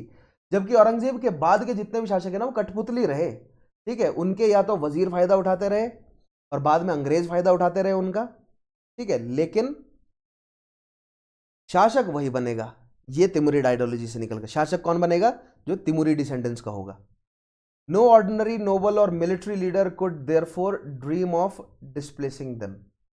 ठीक है, देखिएगा आगे बढ़ते हैं। It was these traditions which gave greater stability and longevity to the great empires which arose in the region during the post-Mongol period, the Mughal, the Safavid, Uzbek, Ottoman, etc. as compared to the pre-Mongol state। तो Timur जहां जहां तक फैला, Timur का reason कहां तक फैला? Eastern Anatolia तक। ठीक है, यानी कि भारत में मुगल्स, ठीक है, उज्बेकिस्तान वाला रीजन है ना, ये पूरा ट्रांस ओक्शाना वाला, जहां से ये उठे वहां पर उज्बेक डेवलप हुए। तुर्कमेनिस्तान उज्बेकिस्तान से जुड़ता हुआ, राइट। उसके अलावा ईरान में सफावी, और जो तुर्की है, प्रेजेंट डे जो टर्की है, वहां पर ऑटोमन। ये सब जो है वो डिसेंडेंट्स हैं किसके? तिमूरियों के। और ये तिमूरी आइडियोलॉजी फॉलो करते हैं क्योंकि ऑटोमन वाले रीजन में तो कई क्रिश्चियंस हैं ही वहां ऑलरेडी। ठीक है, और सफावी, उज्बेक, इन सबको ट्रेड करना है तो सारी कम्युनिटीज को जोड़ कर रखो। ठीक है, लेकिन जो अरबी है, खिलाफत जो है वो किसके पास थी? अरबियों के पास थी। या जी इजिप्ट में रही खिलाफत, ये लोग भड़के रहे, घूम कर खिलाफत ऑटोमन्स के पास आई। लेकिन जब तक अरबियों के पास थी खिलाफत, वो तिमूरी आइडियोलॉजी से फतह खाते रहे, मतलब भड़के रहे, मतलब उनके अगेंस्ट थी ना। इस्लाम के जो कोर वैल्यूज आप कह लीजिए, जो मतलब हर एक व्यक्ति काफिर है, उसको मुसलमान बनाना है, राइट, तो उस कोर वैल्यूज के खिलाफ है। उसने जो है वो एज अ जो रिलीजन है उसको एक्सेप्ट कर लेती है तिमूरी आइडियोलॉजी। बात करते हैं बाबर की। बाबर 1526 से 1530 तक जो है वो भारत पर, नॉट भारत लेकिन जितना भी रीजन उसने कार्व आउट किया अपने लिए इंडियन सब कॉन्टिनेंट का, उस पर शासन किया, राइट। बाबर का पूरा नाम है जहीर उद्दीन मोहम्मद बाबर। ठीक है, नाम याद रखेंगे। जहीर का मतलब होता है the land of living, right. Land of the soul और लैंड ऑफ लिविंग दो शब्द निकलते हैं यहाँ पर अरबी में। जहीर का मतलब होता है land of the living. Uddin, दीन का मतलब होता है जिसका धर्म हो, है ना। तो जहीर उद्दीन है उसका। मुहम्मद जो है वो मोहम्मद साहब से जोड़ते हैं अपने नाम में, और बाबर रहता है इनका नाम। ठीक। The founder of Mughal rule in India was born on February 14, 1483 इन फरगना। तो कहाँ पर पैदा होता है? फरगना। तो ये आपको याद नहीं रखना कि जहीरुद्दीन मोहम्मद बाबर, ये तो मैं जस्ट आपको, मतलब कई लोगों को नाम याद रखने में डिफिकल्टीज होती हैं, तो इस तरह जो है वो समझ लिया कीजिए, कॉन्सेप्ट डेवलप कर लो। रटने में क्यों? एक तो हमारा एजुकेशन सिस्टम ना केवल रटवाना चाहता है सब कुछ, बच्चे रट ले तोते की तरह, नहीं। लेकिन यूपीएससी निकाल, नॉट जस्ट यूपीएससी निकाल, यूपीएससी तो यार पहली कड़ी है ना। आगे जीवन क्या है आपका? एडमिनिस्ट्रेटर बनना, कैबिनेट सेक्रेटरी बनना है, ये टारगेट है। ठीक है, मतलब अगर इसी इसी फील्ड में रहे, राइट, एडमिनिस्ट्रेशन के फील्ड में रहे इंडिया में, तो कैबिनेट सेक्रेटरी तक पहुंचना है। यूपीएससी सीएससी जो मतलब समझ रहे हैं, सिविल सर्विसेज के एग्जामिनेशन निकालना, तो समझ रहे, पहली सीढ़ी है, एग्जामिनेशन निकाला है आपने, उसके बाद आप एडमिनिस्ट्रेशन में घुसते हैं। ठीक है, 5-7 साल आप जिला जिला खेलते हैं, उसके बाद आपको राज्य चलाने को मिलता है, फिर देश चलाने को मिलता है। वो है असल चुनौतियां। ये तो समझ रहे हैं, बच्चों के खेल हैं ये। मतलब अगर आप किसी हायर पोस्ट के आईएएस से पूछेंगे ना, तो वो ये कहेंगे कि कमीशन पेपर निकालना तो यार बच्चों का खेल है, तुमसे निकल क्यों नहीं रहा।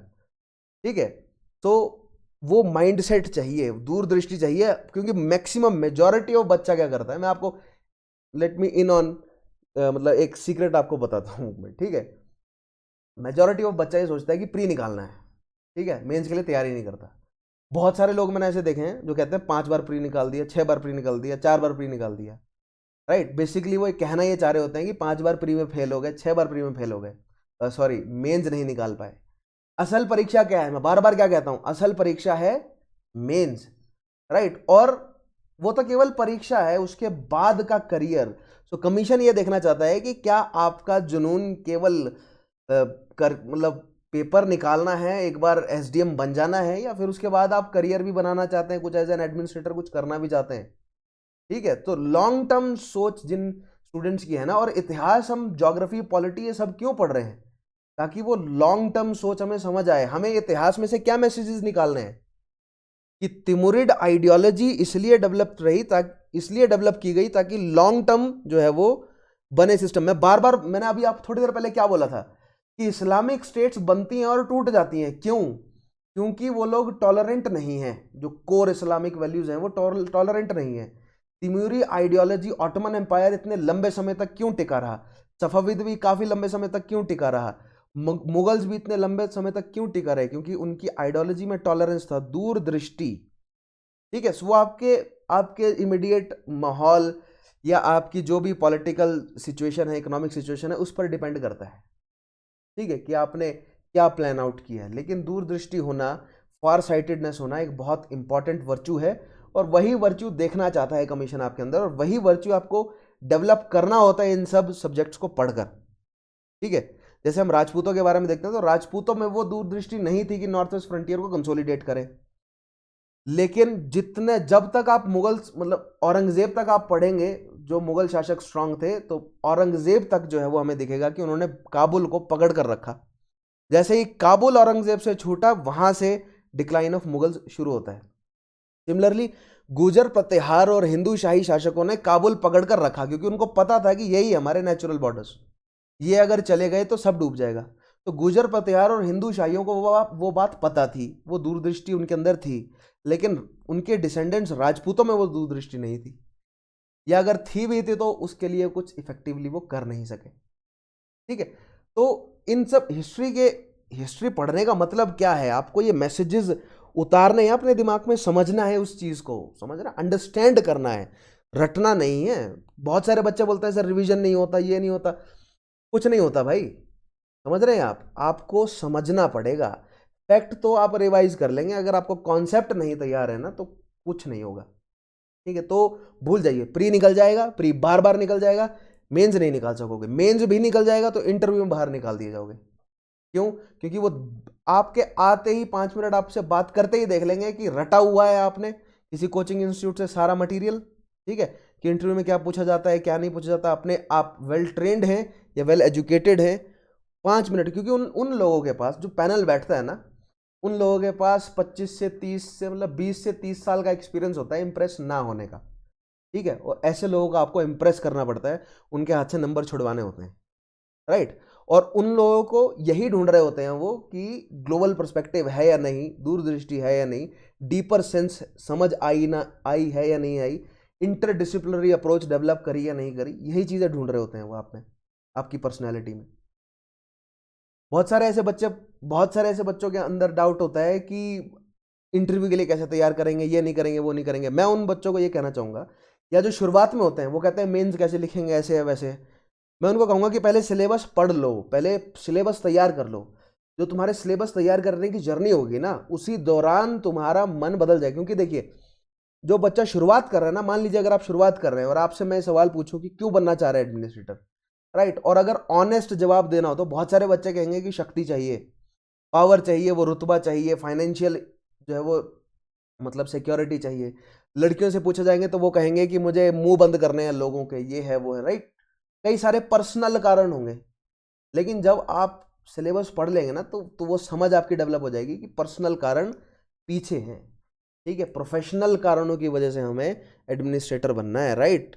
सर्विस की तरफ झोंकना है, अपने एबिलिटीज़ को बेस्ट पॉसिबल तरीके से यूज़ करने की अपॉर्चुनिटी हमें जो है वो ये सर्विस दे रही है, जो कि हो सकता है कि किसी और सर्विस में ना मिले। तो इस तरह की समझ आपकी डेवलप ऑटोमेटिकली हो जाएगी जैसे जैसे आप पढ़ते रहेंगे। और अगर आप नहीं हो रही है, समझ रहे हैं, अगर आप अपनी अंडरस्टैंडिंग में, अपने पैराडिम में, अपने सोचने की प्रोसेस में अगर आप तैयारी करने के 6-8 महीने बाद बदलाव नहीं पा रहे हैं, अगर आप वैसे के वैसे ही हैं, तो समझ लीजिए कहीं ना कहीं आपका जो जो कमीशन चाहता है, जो ये तैयारी चाहती है, वो नहीं हो पाया, राइट। अगर आप रट रहे हैं, सारा सिलेबस तैयार है, रट लिया पूरी किताबों में, मतलब मैंने देखा है, कमरे देखे हैं मैंने, ऐसे पूरी किताबों में मैप वैप चिपका रखा है, सब कर रखा है, लेकिन कॉन्सेप्ट पूछने लगो तो कुछ नहीं पता होता। लेकिन रटा सब हुआ है, फैक्ट सारा याद है। कॉन्सेप्ट लिखने लगो तो निकलते नहीं है शब्द अंदर से, है ना। ओरिजिनलिटी देखो, ओरिजिनलिटी ढूंढो तो थॉट्स में ओरिजिनलिटी नहीं है, वही रटा रटाया। तो ओरिजिनलिटी ऑफ थॉट्स डेवलप करनी है आपको। खैर, लेक्चर बहुत है, क्योंकि बहुत सारे बच्चे ये बोलते रहते हैं कि सर कैसे प्रिपेयर करें, इन सब पे भी लेक्चर्स लो। लेकिन तभी मैं बोलता हूँ कि सेशन के बीच बीच में मैं बताता रहता हूँ, छोटी छोटी चीज़ें बहुत इंपॉर्टेंट होती हैं, इनको तैयार किया करो। नेक्स्ट देखिएगा, he was direct descendant of Timur, who had invaded India in 1398, while on his mother's side he was connected with Mongol conqueror Genghis Khan। तो मैंने आपको बताया ना, Babar from his paternal side he was descended of Timur, and from his maternal side he was descended of Genghis Khan। so that means royal blood तो इसके पास था, that means claim इसके पास था, claim कर सकता था कि अगर इस समरकंद पर क्लेम करने जाए तो इसका क्लेम था, और समरकंद पर इसने क्लेम किया भी, लेकिन जीत नहीं सका।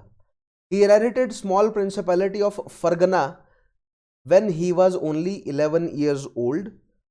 अब देखिए, ये है सफर किसका, यहां से फरगना शुरू किया, समरकंद जीतना चाहे नहीं जीता, काबुल पहुंचा, काबुल से पेशावर, लाहौर, दिल्ली, आगरा, जौनपुर तक, ये सारा रीजन, और इधर कंधार तक जो है वो बाबर ने अपने कंट्रोल में लिया।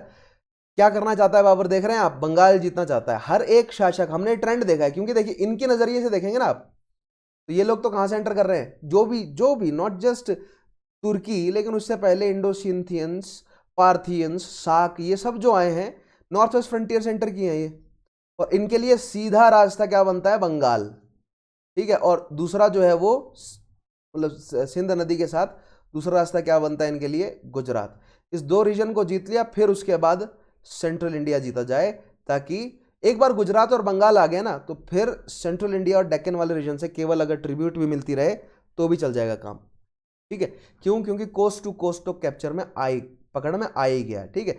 डेक्कन और साउथ इंडिया कैप्चर करने का तभी फायदा है जब क्लोजर जो कोस्ट है वो आपके कंट्रोल में आए, यानी यहां से ट्रेड आया, इधर से आपने जमीनी मार्ग से ट्रेवल किया और फिर आगे भेज दिया, ठीक है।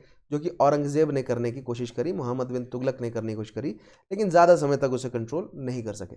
आगे देखिए, ये बाबर का एम्पायर है, आपको ये रीजन दिख रहा है shaded, this is the shaded region. यहाँ पर इस इतने रीजन को बाबर ने अपने कंट्रोल में किया, ठीक है। इसमें इंपॉर्टेंट शहर देखिए क्या क्या है, पेशावर, पुरुषपुर जिसको कहा जाता था, लाहौर, सरहिंद, पानीपत, दिल्ली, आगरा, यहाँ पर बिहार, रोहताश, और उसके अलावा अम्बेर, के बाद अजमेर, राइट, ये सारे जो है वो, और नीचे ग्वालियर तक, यहाँ पर ग्वालियर नहीं दिखाया गई, नीचे ग्वालियर तक जो है वो कंट्रोल किया, किसने, बाबर ने।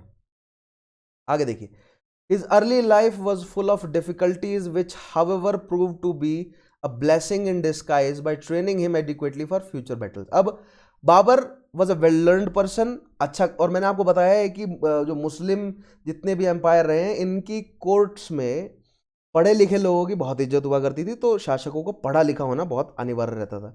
बाबर भी पढ़े लिखे थे, राइट। बाबर ने लिखी तुजुकी बाबरी, ठीक है, जिसको बाद में जो है वो मतलब ट्रांसलेशन करके लिखा गया बाबर नामा।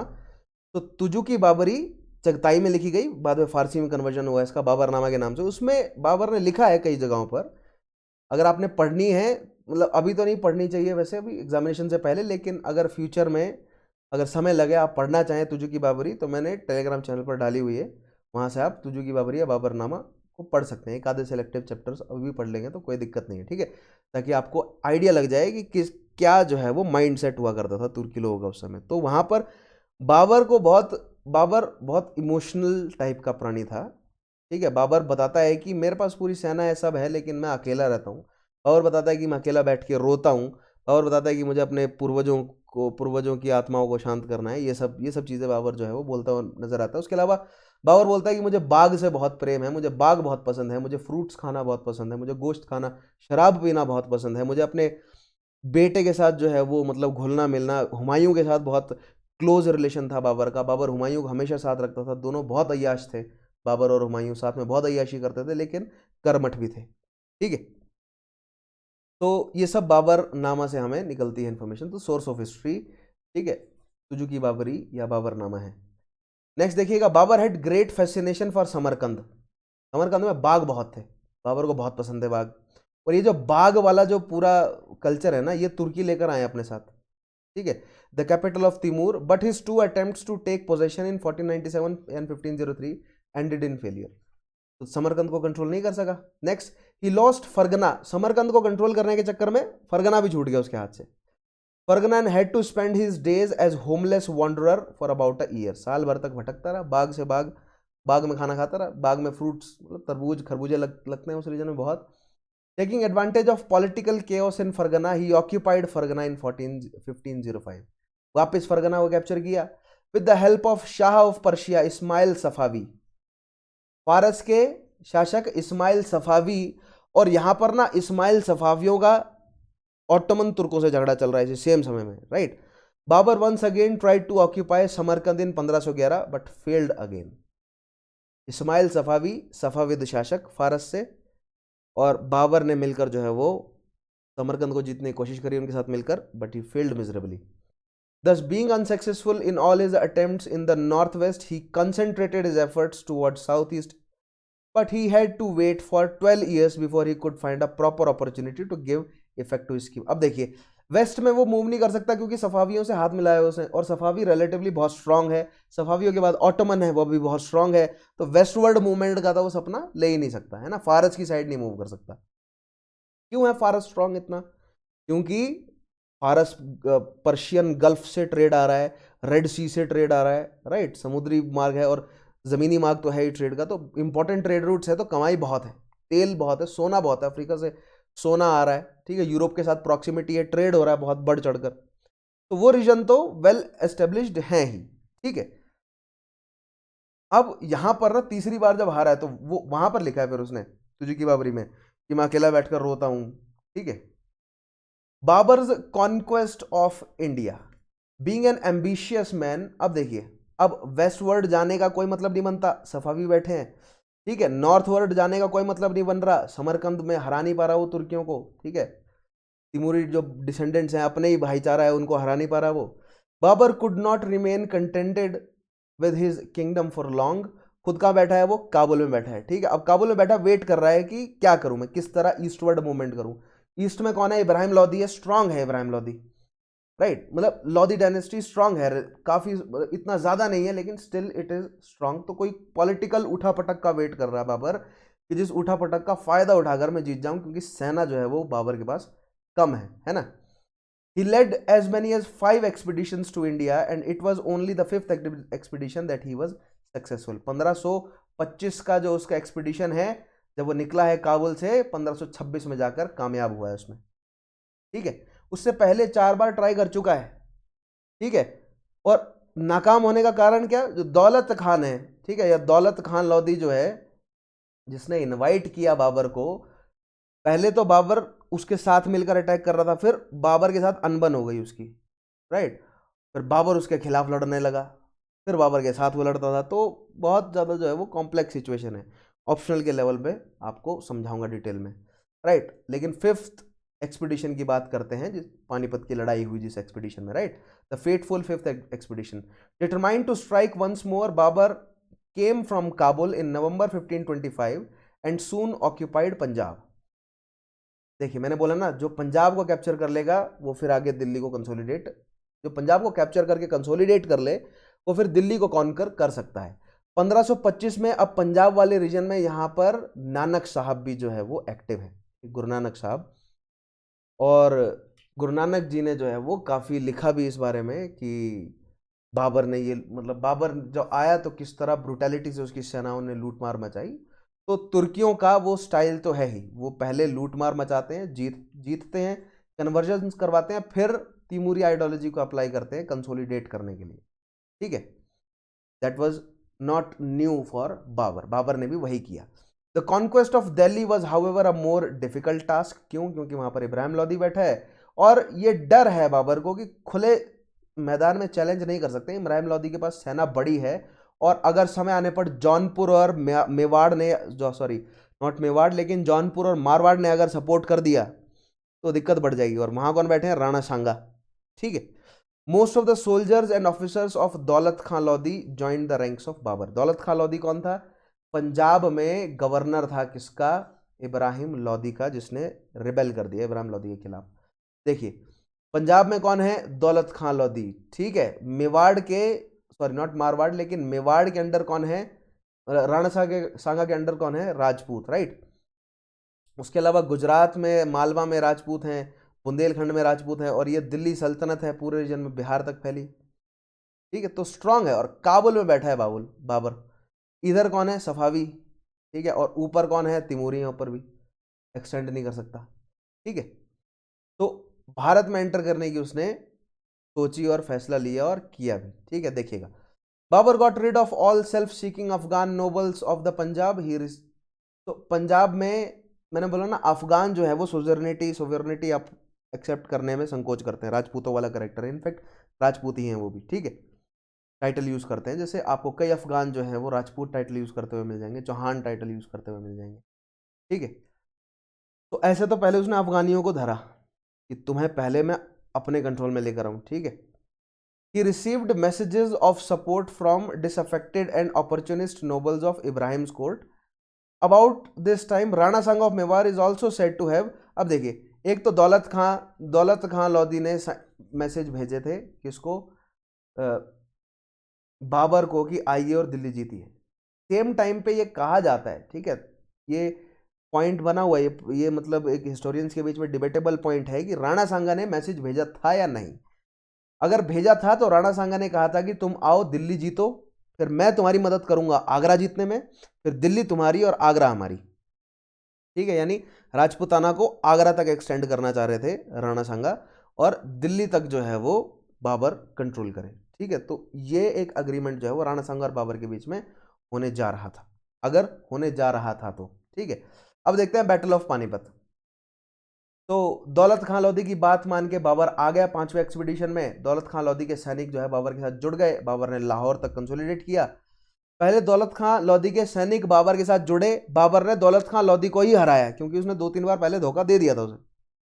बाबर ने दौलत खां लोदी को पीटा, लाहौर अपने कंट्रोल में किया, लाहौर को कंसोलिडेट किया, फिर उसके बाद वो दिल्ली बढ़ा, right. The first battle of Panipat was fought between armies of Ibrahim Lodi and Mughal emperor Babur. Ibrahim Lodi was defeated in the battle. So हम जानते हैं first battle of Panipat 1526 Ibrahim Lodi जो है वो डिसिसिव हार हुई इब्राहिम लोदी की, बहुत बुरी, मर गया इनफैक्ट।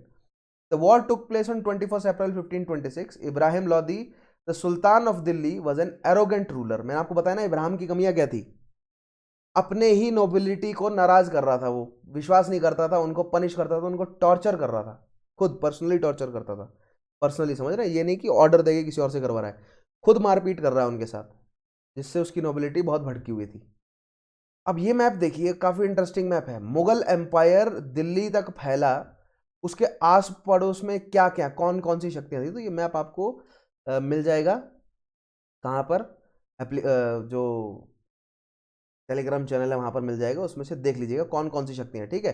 यहाँ पर पर्शिया में सफावी हैं, बुखारा में तिमूरी हैं, ठीक है। उसके अलावा कश्मीर, कांगड़ा के शासक, सिरमौर के शासक, गढ़वाल के, कुमाऊं के, दोटी के, राइट। सो मैं जूम करके दिखाऊं आपको। देखिए, कुमाऊं, दोटी, जुमला, डांग, औद, रोहिलखंड।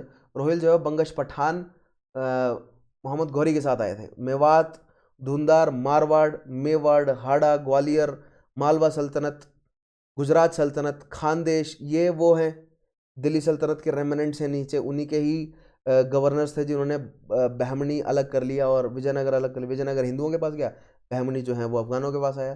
खानदेश, बेराड़, गहरा मंडल, रतनपुर, पतन, सांभलपुर, ठीक है, गरजात, गजपति, ख्योंजार, बंगाल सल्तनत, बिहार, कोच, असम। सो देख रहे हैं ये छोटे छोटे उस समय सारे, मतलब इतने छोटे छोटे टुकड़ों में टूट गया था। ये मैं बोल रहा हूँ, दिस वाज दैट जागीरदारी क्राइसिस। देख रहे हैं आप कितनी छोटी छोटी जागीरों में टूटा हुआ है, और ये सब आपस में लड़ रही हैं कि मैं बड़ा बन जाऊं और मैं बड़ा बन जाऊं, यूनिफाइड नहीं है।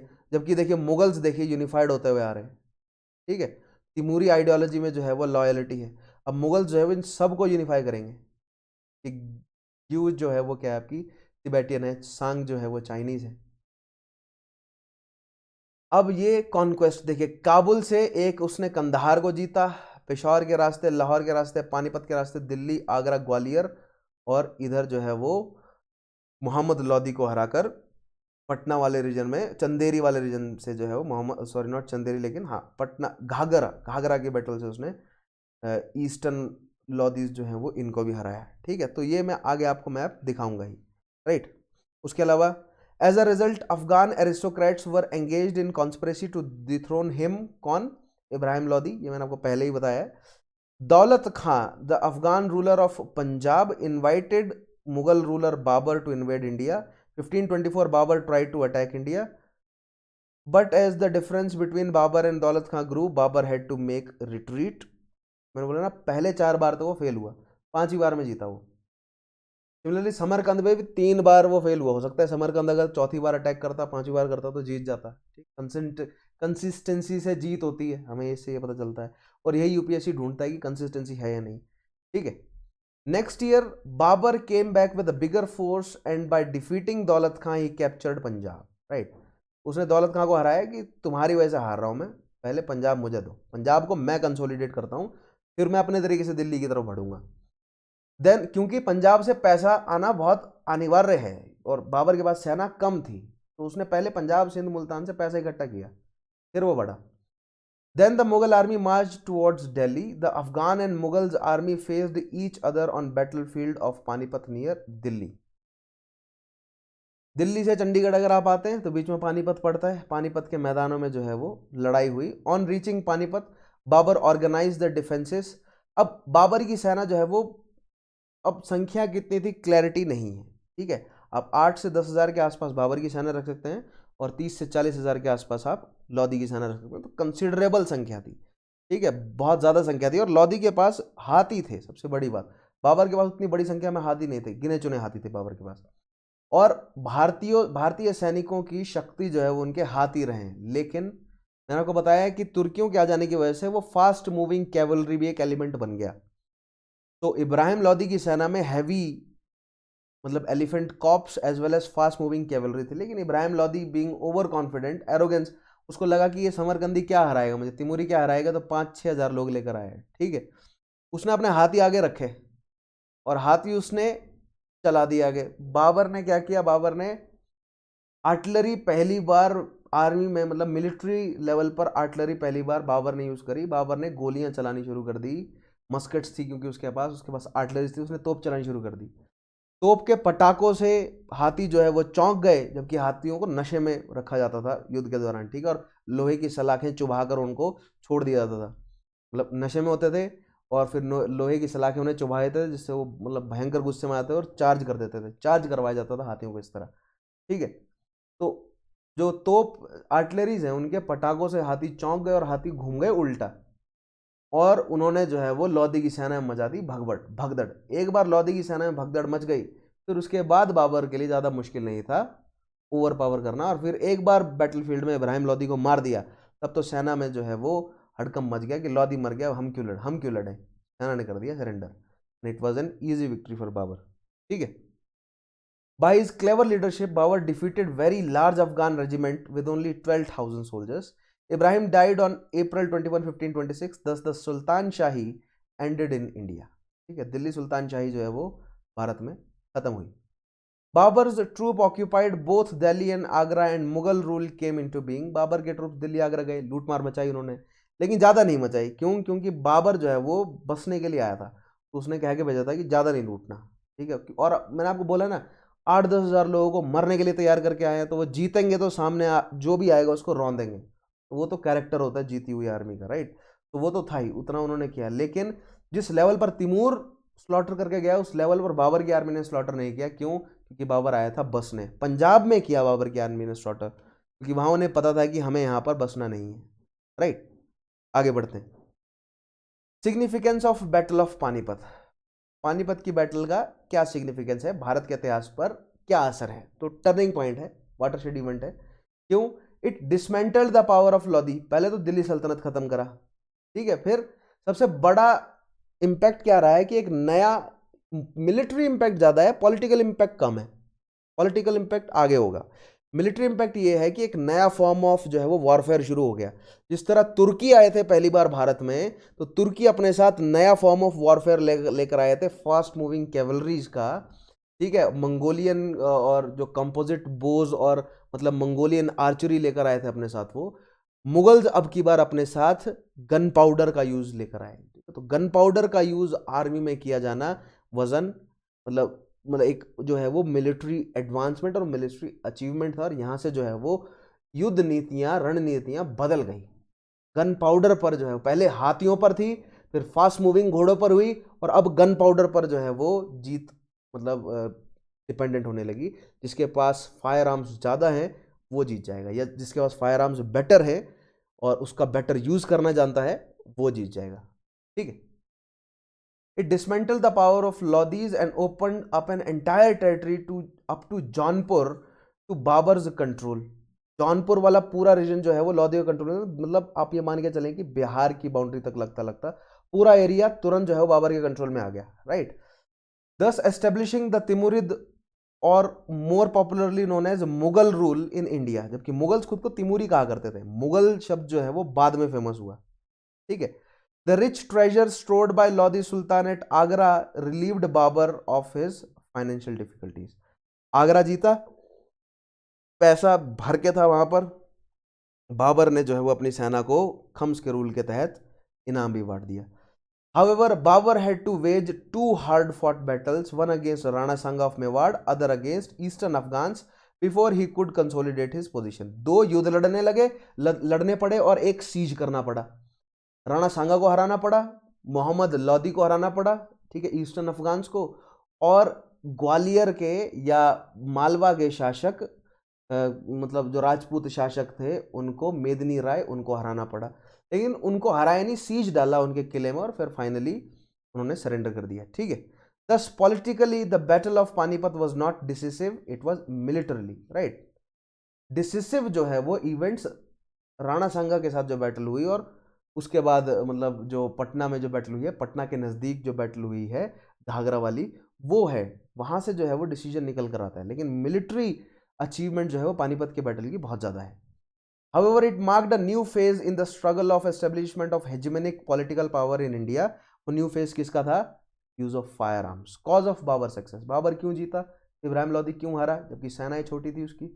देखिएगा, Ibrahim was not a good diplomat. पहली बात तो देखिए, समरकंद वाले एरिया से आया था, यानी कि मंगोल टैक्टिक्स युद्ध की, तिमूरी टैक्टिक्स युद्ध की रणनीतियां, उसके अलावा टर्किक जो कैरेक्टर होता है आर्मी का, मंगोल डिसिप्लिन आर्मी का, वो सब लेकर आए थे वो, राइट। और इब्राहिम जो है वो भारत में रहते रहते सुस्त पड़ गई थी सेनाएं, तुर्की सेनाएं भारत में।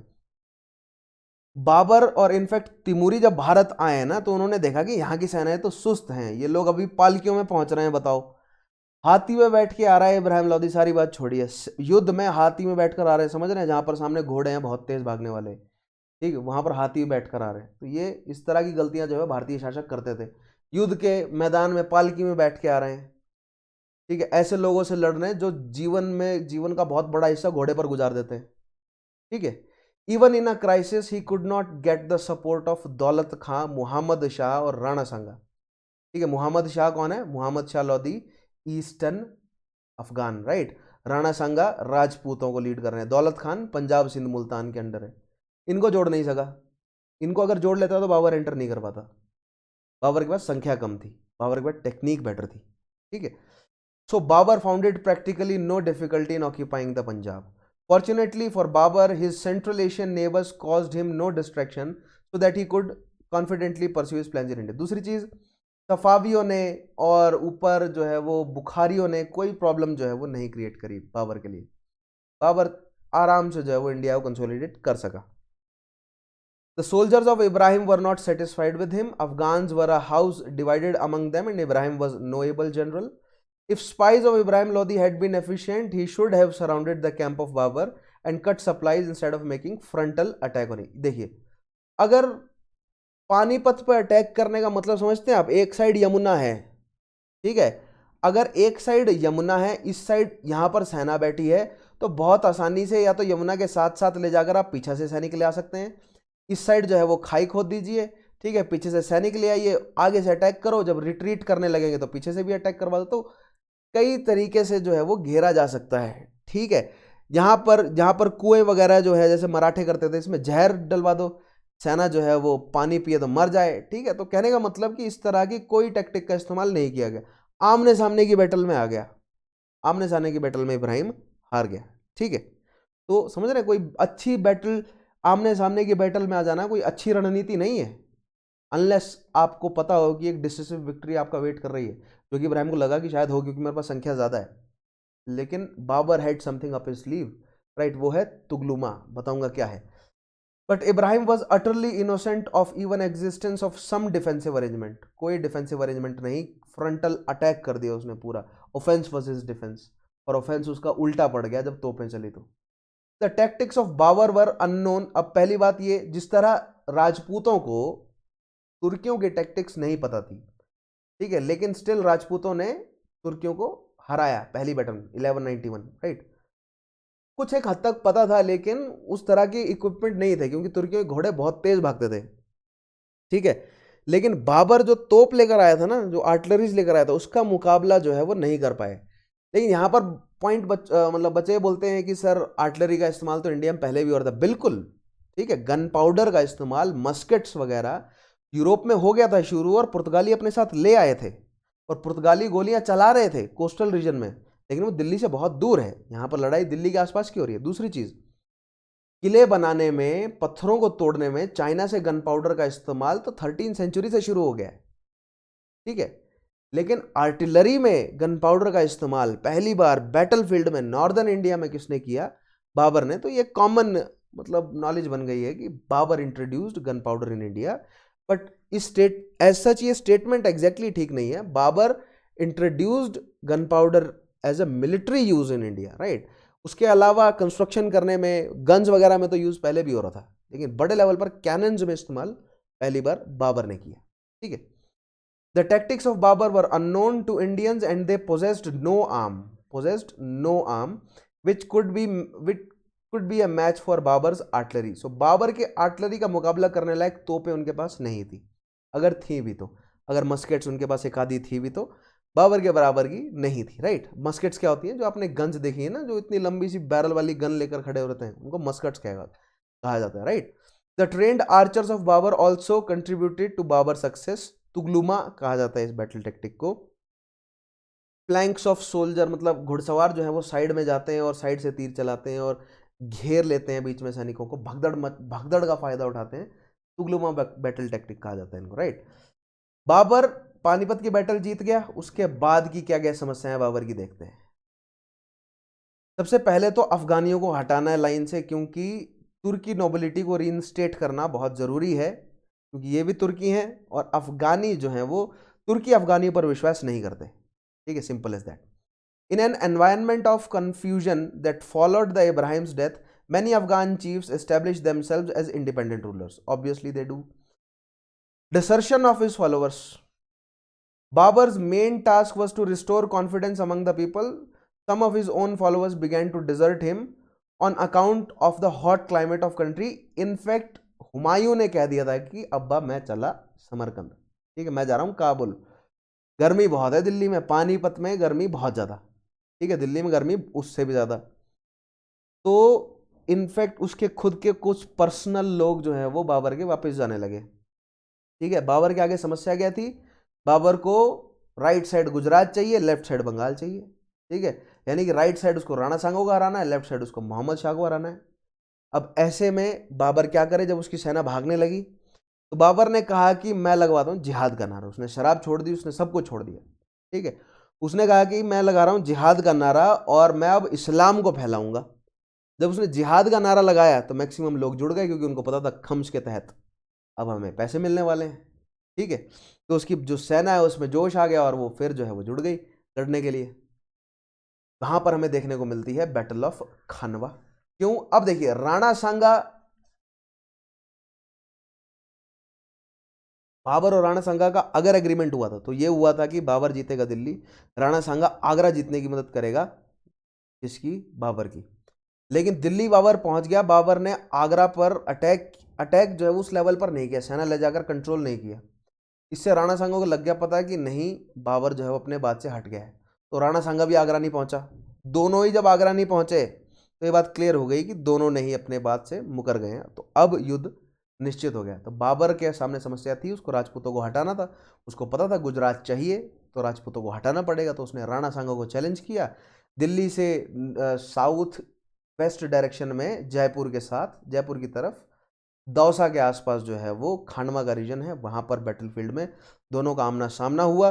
बहुत भयंकर पिच बैटल हुई, लेकिन बाबर जीत गया क्योंकि बाबर के पास आर्टिलरी थी। लेकिन राणा सांगा, जिसके एक हाथ और एक पैर जो है वो पहले से निष्क्रिय थे, वो युद्ध के स्थल में, युद्ध भूमि पर आया, वो लड़ा, घायल हुआ, हाथी से गिर गया था, घायल हुआ था, उसको युद्ध मतलब बैटलफील्ड से बाहर ले जाया गया। फिर वो चीखता रहा कि मुझे छोड़ दो, मुझे लड़ने दो। उसके साथियों ने उसको बैटलफील्ड से बाहर ले गए मना कर उसे, और फिर बाद में उसको जहर दे दिया कि ये तो मरवाएगा सबको, ठीक है। खुद तो इसने मरने की ठानी ली है कि हम सबको मरवाएगा, तो उसी के साथियों ने राणा सांगा को मार दिया। ऐसा क्यों किया? क्योंकि Rana Sanga was ambitious as Babar.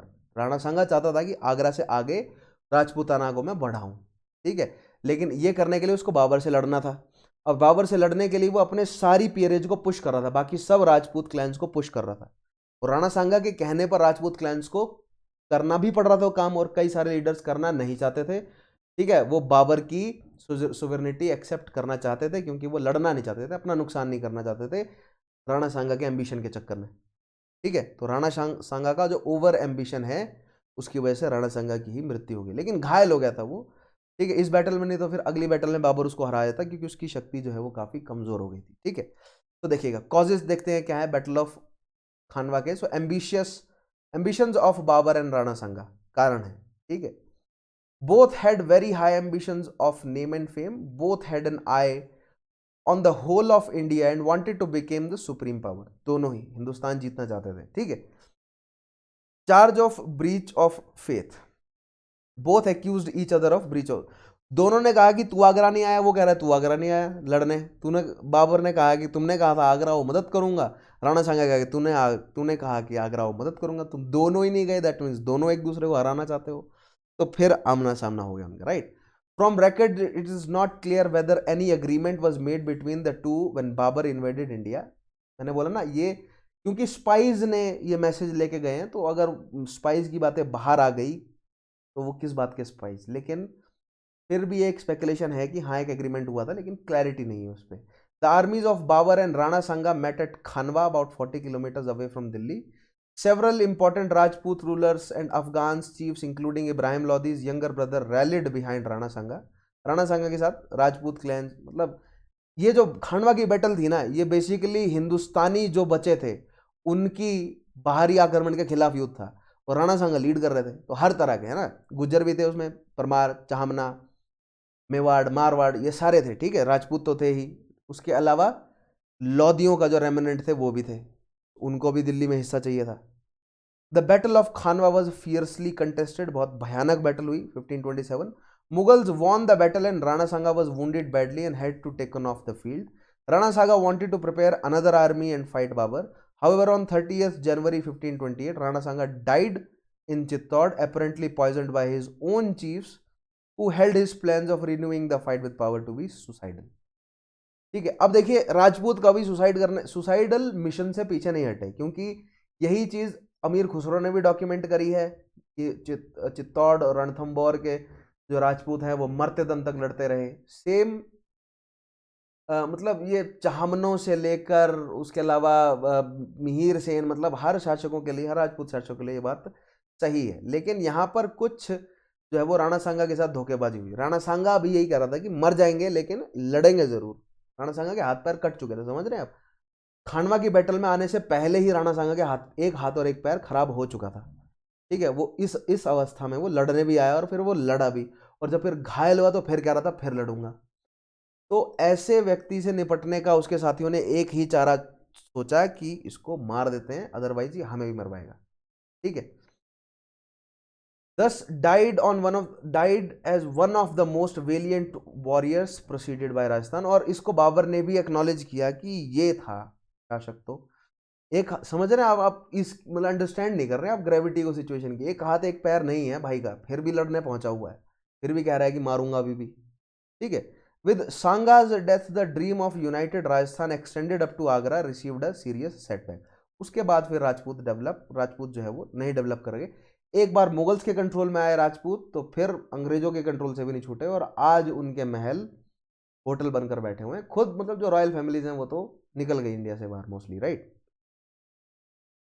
पढ़ेंगे, प्रीवी परसेस तक ले जाऊंगा आपको मैं। Importance of battle of Khanwa. Battle of Khanwa की क्या इंपॉर्टेंस है देखते हैं। Strengthening of Mughal rule in India. Panipat में केवल उसने लोदियों को हराया, लेकिन अब राजपूतों को हराकर गुजरात की तरफ रास्ता जो है वो अपना प्रशस्त कर लिया मुगलों ने। ठीक है, the foundation laid at the battle of Panipat for the establishment of Mughal empire in India was स्ट्रेंथन्ड।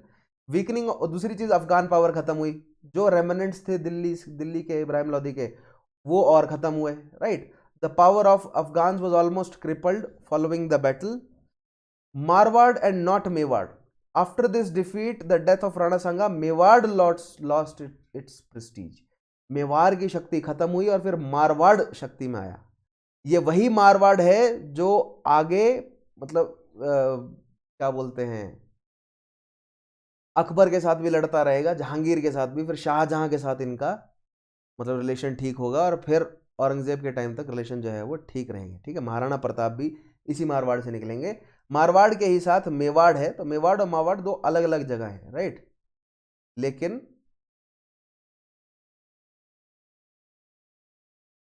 Okay, एक साथ जो है वो आप इन्हें कंसीडर कर सकते हैं, राइट। जुड़ गए बाद में, मेवाड़ की शक्ति खत्म हो गई और मारवाड़ ने एब्जॉर्ब कर लिया उसे। and in its place Marwad starting gaining power. While the battle of Panipat had utterly ruined the Afghan power in India, the battle of Khanwa crippled the great Rajputs. खानवा की बैटल के बाद फिर Rajput recover नहीं कर सके, मारवाड़ वाले reason पर strong रहे। ठीक है, फिर इवेंचुअली धीरे धीरे फिर मुगल्स ने उनको भी हरा ही दिया। नेक्स्ट देखते हैं बैटल ऑफ चंदेरी। अब मैंने बोला ना, लाहौर के बाद दिल्ली के बाद गुजरात मालवा और बंगाल। ठीक है, मालवा क्यों चाहिए, क्योंकि दक्कन में एंटर करना है। गुजरात को हराने के लिए पहले उन्होंने, गुजरात को कैप्चर करने के लिए पहले उन्होंने सीढ़ी पार कर ली, किसको हरा दिया, खानवा को हरा दिया। ठीक है, बंगाल को कैप्चर करने के लिए वो लोदियों को हराएंगे, लेकिन मालवा को कैप्चर करने के लिए मालवा में बैठे हैं शासक मेदिनी राय, उनको हराया जाए। ठीक है, as a result of battle of Khanwa the power of Rajput, अब राजपूत क्योंकि गुजरात और मालवा के रीजन में है राजपूत, गुजरात मालवा बुंदेलखंड तक राजपूत ही हैं। ठीक है, लेकिन बुंदेलखंड बीहड़ है, बुंदेलखंड की जरूरत नहीं है। अगर मालवा है आपके पास तो दक्कन जाने के लिए रास्ता है। ठीक है, तो मालवा में बैठे हैं राजपूत, दैट मीन्स मालवा को जीतना जरूरी है, क्योंकि मालवा राजपूतों को मतलब राजस्थान को रीइंफोर्स कर सकता है, और फिर जो है वो दिल्ली पर खतरा बना रहेगा।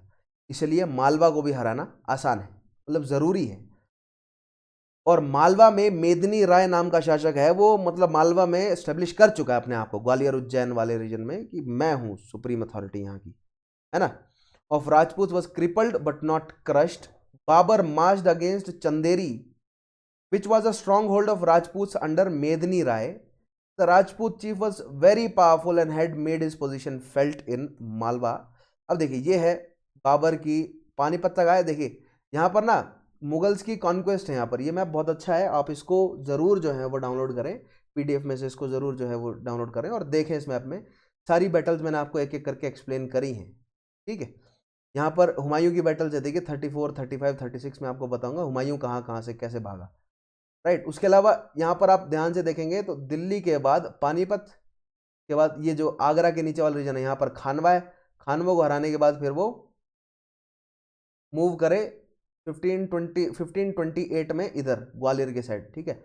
यहाँ पर चंदेरी है ग्वालियर के नीचे, एक और मैप अगर यहाँ पर होगा कहीं तो उसमें ग्वालियर दिखाता हूँ मैं, ग्वालियर के थोड़ा सा नीचे है, साउथवर्ड है, साउथ वेस्टवर्ड साइड है चंदेरी। चंदेरी में जो है उसने अब इसको हराना है मेदनी राय को, ठीक है। तो ये मैप बहुत इंपॉर्टेंट है, इसको आप डाउनलोड करके देखें ज़रूर बारीकी से कहाँ पर क्या है, ठीक है। Babar reached Chanderi in January 1528. The Mughals besieged the fort where Medni Rai had taken shelter with 5,000 followers. Medni Rai refused to enter into any treaty with Babar and did not accept Babar's offer of a Jagir in lieu of Chanderi. अच्छा, मैंने थोड़ी देर पहले ना ये बोल दिया गलती से कि मेदनी राय ने सरेंडर कर दिया था, नहीं, मेदनी राय मरते दम तक लड़ा और उनकी औरतों ने जौहर किया है, ठीक है। तो राजपूतों की मौत मरे हैं वो। Consequently, Babur pressed the siege of Chanderi with full vigor and attacked the fort of Chanderi from all sides. Chanderi का सीज डाला, 5,000 सैनिकों लेकर मिहिर सेन अंदर चला गया फोर्ट में। फोर्ट जो है वो अंतिम रिजॉर्ट होता है, फोर्ट एक क्या बोलते हैं वॉर मशीन होती है और लास्ट रिजॉर्ट होता है। वो ट्रेड रूट्स को कंट्रोल करने में, ट्रेड रूट्स को प्रोटेक्ट करने के काम भी आता है और अंतिम रिजॉर्ट भी होता है कि आप वहां पर जाकर छुप जाएं, साल 2 साल का अनाज लेकर बैठ जाएं और फिर वेट करें सामने वाली शक्ति का पतन होने का। लेकिन ये तब कामयाब होते हैं जब आर्टिलरीज नहीं होती। मुगल्स अपने साथ क्या लेकर आए? आर्टिलरीज। मुगल्स ने चंदेरी के फोर्ट के दरवाजे तोड़ दिए आर्टिलरीज का यूज करके और सेना एंटर कर गई, ठीक है। The Rajputs were determined to fight to the finish and their women burned themselves by performing jauhar. Rajput मरते दम तक लड़े और लगभग सारे राजपूतों की जान चली गई थी, कुछ एक जो जिंदा बचे होंगे उनको स्लेव बना लिया गया। Almost all the Rajput lost their lives. In January 1528 the fort of Chanderi was captured. After this no other Rajput chief could challenge the authority of Babur. इसके बाद और कोई राजपूत शासक नहीं था, जब तक मारवाड़ नहीं शक्ति में आया ना, ठीक है, तब तक कोई और राजपूत शासक बाबर के आगे नहीं खड़ा हो सका। तो ये बहुत अच्छी स्टोरी है मेदनी राय की, बहुत बहादुर लोग थे, बहुत समझ रहे हैं, बहुत जज्बा, बहुत जुनून लगता है मरते दम तक लड़ने के लिए, और वो कॉन्फिडेंस होना, मरते दम तक लड़ जाएंगे, और औरतों में भी वो कॉन्फिडेंस होना कि जौहर कर लेंगी, ठीक है। तो बहुत ग्लोरियस पास्ट है राजपूतों का, ये बात तो माननी पड़ेगी। नेक्स्ट देखते हैं बैटल ऑफ घाघरा। बट देखिए वो परसेप्शन पर है, कुछ लोग इस चीज़ को बेवकूफ़ी मानेंगे कि क्यों मर गए, कुछ अच्छी ट्रीटी कर लेते, हो सकता है फ़ायदा ही हो जाता है ना। ये भी तो मतलब एक एडमिनिस्ट्रेटर की तरह अगर आप सोचें तो आप यही कहेंगे ना कि 20,000 अपने लोगों को, 5,000 अपने लोगों को, अपनी औरतों को मरवा कर क्या हो गया, है ना। इससे बढ़िया तो कोई ट्रीटी करते अच्छी सी, ठीक है, बाद में अपने आप को कंसोलिडेट करते और रीअसर्ट करते अपनी पोजीशन को। तो एक एज एन एडमिनिस्ट्रेटर आप सोचें तो ये ऑप्शन जो है वो बेटर लगता है। लेकिन आपको ये ध्यान रखना पड़ेगा कि उस समय क्या थॉट प्रोसेस प्रेवलेंट था। सम्मान के लिए मर जाना मिडिवल हिस्ट्री के लिए और मिडिवल टाइम्स में या राजपूतों के इतिहास में उनका थॉट प्रोसेस यही था कि सम्मान के लिए मर जाएंगे, सम्मान ऊपर है सर्वाइवल से, समझ रहे हैं। बाबर, अब देखते हैं बैटल ऑफ घाघरा। तो उसने मालवा जीता, इस मैप में देखिए, पहले उसने दिल्ली कंसोलिडेट किया, उसने मतलब धीरे धीरे उसने राजपूतों को हराया, यहाँ पर राजपूतों को कंसोलिडेट किया, उसने मालवा को कंसोलिडेट किया और अब उसको बंगाल की तरफ बढ़ना है। खतरा उसको अफगानियों से है क्योंकि अफगानी बंगाल में बैठे हैं, राइट। तो उसने बिहार तक के रीजन में मोहम्मद शाह लोदी को हराया, ठीक है। देखते हैं Babur next turn is attention to the subjugation of Afghans completely. The Afghans of Bihar were led by Mahmud Lodi. अच्छा, महमूद लोदी बोल रहा हूँ मैं बार बार, मोहम्मद शाह बोल रहा हूँ मैं बार बार, महमूद लोदी है नाम। The younger brother of sultan Ibrahim Lodi. Babur met the Afghans in the battle of Ghaghra, present day Patna के नज़दीक है, ठीक है। दैट मीन्स ये वाला जो एक्सपीडिशन दिख रहा है ना आपको यहाँ पर पटना के नज़दीक इधर, ठीक है, इधर जो है वो बैटल हुई है इन मे 1529 and won N easy victory, क्योंकि उनके पास इतनी संख्या में सैनिक भी नहीं थे और बाबर जो है वो काफ़ी हद तक जीतता भी आ रहा था और उसकी सेना में जोश भी बहुत था और काफ़ी उसने नए सैनिक रिक्रूट भी कर लिए थे, ठीक है। Thus, through these battles, Babur reduced northern India to his submission and became the ruler of a territory extending from Oxus, Amu दरिया से घाघरा तक उसने कंट्रोल कर लिया, and from Himalaya to Gwalior तक उसने कंट्रोल किया, राइट। देख रहे हैं यहाँ पर अमू दरिया से घाघरा तक, ये अमू दरिया से घाघरा तक कंट्रोल किया और हिमालय से ग्वालियर तक कंट्रोल किया उसने। But he was not destined to enjoy, लेकिन ज़्यादा समय तक नहीं कर पाया, गर्मी के कारण नए माहौल में आया, ठीक है, उसके कारण शराब बहुत ज़्यादा पीता था, शरीर खराब कर रखा था तो शराब पी पी के उसकी मृत्यु हो गई, right. The strain of continuous warfare, administrative liabilities and excessive drinking till the battle of Khanwa had bad effect on his health, तो बीमार था बहुत बैटल ऑफ खानवा तक, उसके बाद भी उसने सर्वाइव किया 2 साल, इवेंचुअली इसकी मृत्यु होगी। Passed away in December 1530 at age of 47 and Humayun succeeded him, वो अपना सक्सेसर घोषित करके गया था कि हुमायूं मेरे को सक्सीड करेगा। His body was taken to Kabul, और आज जो है वो बाबर का मकबरा कहाँ है, काबुल, ठीक है, और बाबरी बाग उसको कहा जाता है, बाबर के नाम पर जो है वो गार्डन है एक, वहां पर उसका फेवरेट गार्डन था बाबर का, वहां पर उसको दफनाया गया, ठीक है, खुद लगाया था उसने वो। अब देखते हैं बाबर का कंट्रीब्यूशन क्या है और सिग्निफिकेंस क्या है उसका भारत आने का, ये समझते हैं। सबसे पहले तो उसने अफगानिस्तान को कंट्रोल किया। अफगानिस्तान को कंट्रोल करने का मतलब क्या है कि नॉर्थ वेस्ट फ्रंटियर से कोई भी एंटर नहीं करेगा, तो मुगल शासन के स्ट्रेंथ का कारण एक ये भी है कि उनका नॉर्थ वेस्ट फ्रंटियर सिक्योर्ड रहा। The control of Babur and his successor over Afghanistan enabled Mughal emperors to establish close diplomatic contact with powerful rulers of the area, Turan, Iran, Ottoman Turkey, ठीक है। तुरानी कौन से है, जो ट्रांसोक्शाना वाले रीजन के जो लोग हैं वो तुर्रानी हैं, ईरान में सफाविद और ऑटोमन्स हैं तुर्की वाले रीजन में। सबसे अच्छा रिलेशन, क्योंकि ये भी स्ट्रांग था, कोई भी वहां से एंटर नहीं कर सकता, सबको पता है कि अंदर जो है वो मुगलिया सेना जो है वो काफ़ी स्ट्रांग है, राइट। तो नेचुरल बॉर्डर्स को कंट्रोल में रखना इंडियन सबकॉन्टिनेंट के बहुत आवश्यक है, ये बात पता थी किसे, बाबर को। Thus, with the arrival of Babur, a new phase of India's foreign policy and strategic perception is developed. Trade and commerce में बूस्ट आया, क्यों, क्योंकि एक सेंट्रलाइज्ड अथॉरिटी फिर से डेवलप हुई। Economically control over Kabul and Kandahar strengthen the Indian foreign trade, है ना, काबुल कंदाहार को कंट्रोल कर रखा है, तो बोलन और खैबर दर्रे से जो भी ट्रेड आ रहा है वो किसके हाथ में है, कहाँ से, मतलब जौनपुर के पार बिहार से लेकर काबुल तक सारा एरिया अपने कंट्रोल में है, तो बीच में कहीं भी टैक्स नहीं देना, यहाँ से जो भी प्रोड्यूस हुआ वो तुरंत जो है वो सफावियों को या ऊपर क्या बोलते हैं बुखारियों को बेच दिया, ठीक है। Foundation of Mughal empire, next impact क्या है, by his victories of over Ibrahim Lodi and Rana Sanga, Babur paved the way for the emergence of a new Indian empire, sweeping away the balance of power which had gradually emerged in the country during the 15th century. Empire establish किया, ये तो हमने समझ लिया point, right. Next is introduction of gun powder on a regular basis, पहले भी था लेकिन अब रेगुलर बेसिस पे यूज किया, कैसे, the introduction of cannons and muskets, muskets होती हैं guns, right, in India in warfare on a massive scale has generally been ascribe to Babur, बहुत इंपॉर्टेंट पॉइंट। दूसरा, although gun powder which is of Chinese origin was introduced into India from China and was used for mining under the walls of forts from the middle of the 13th century.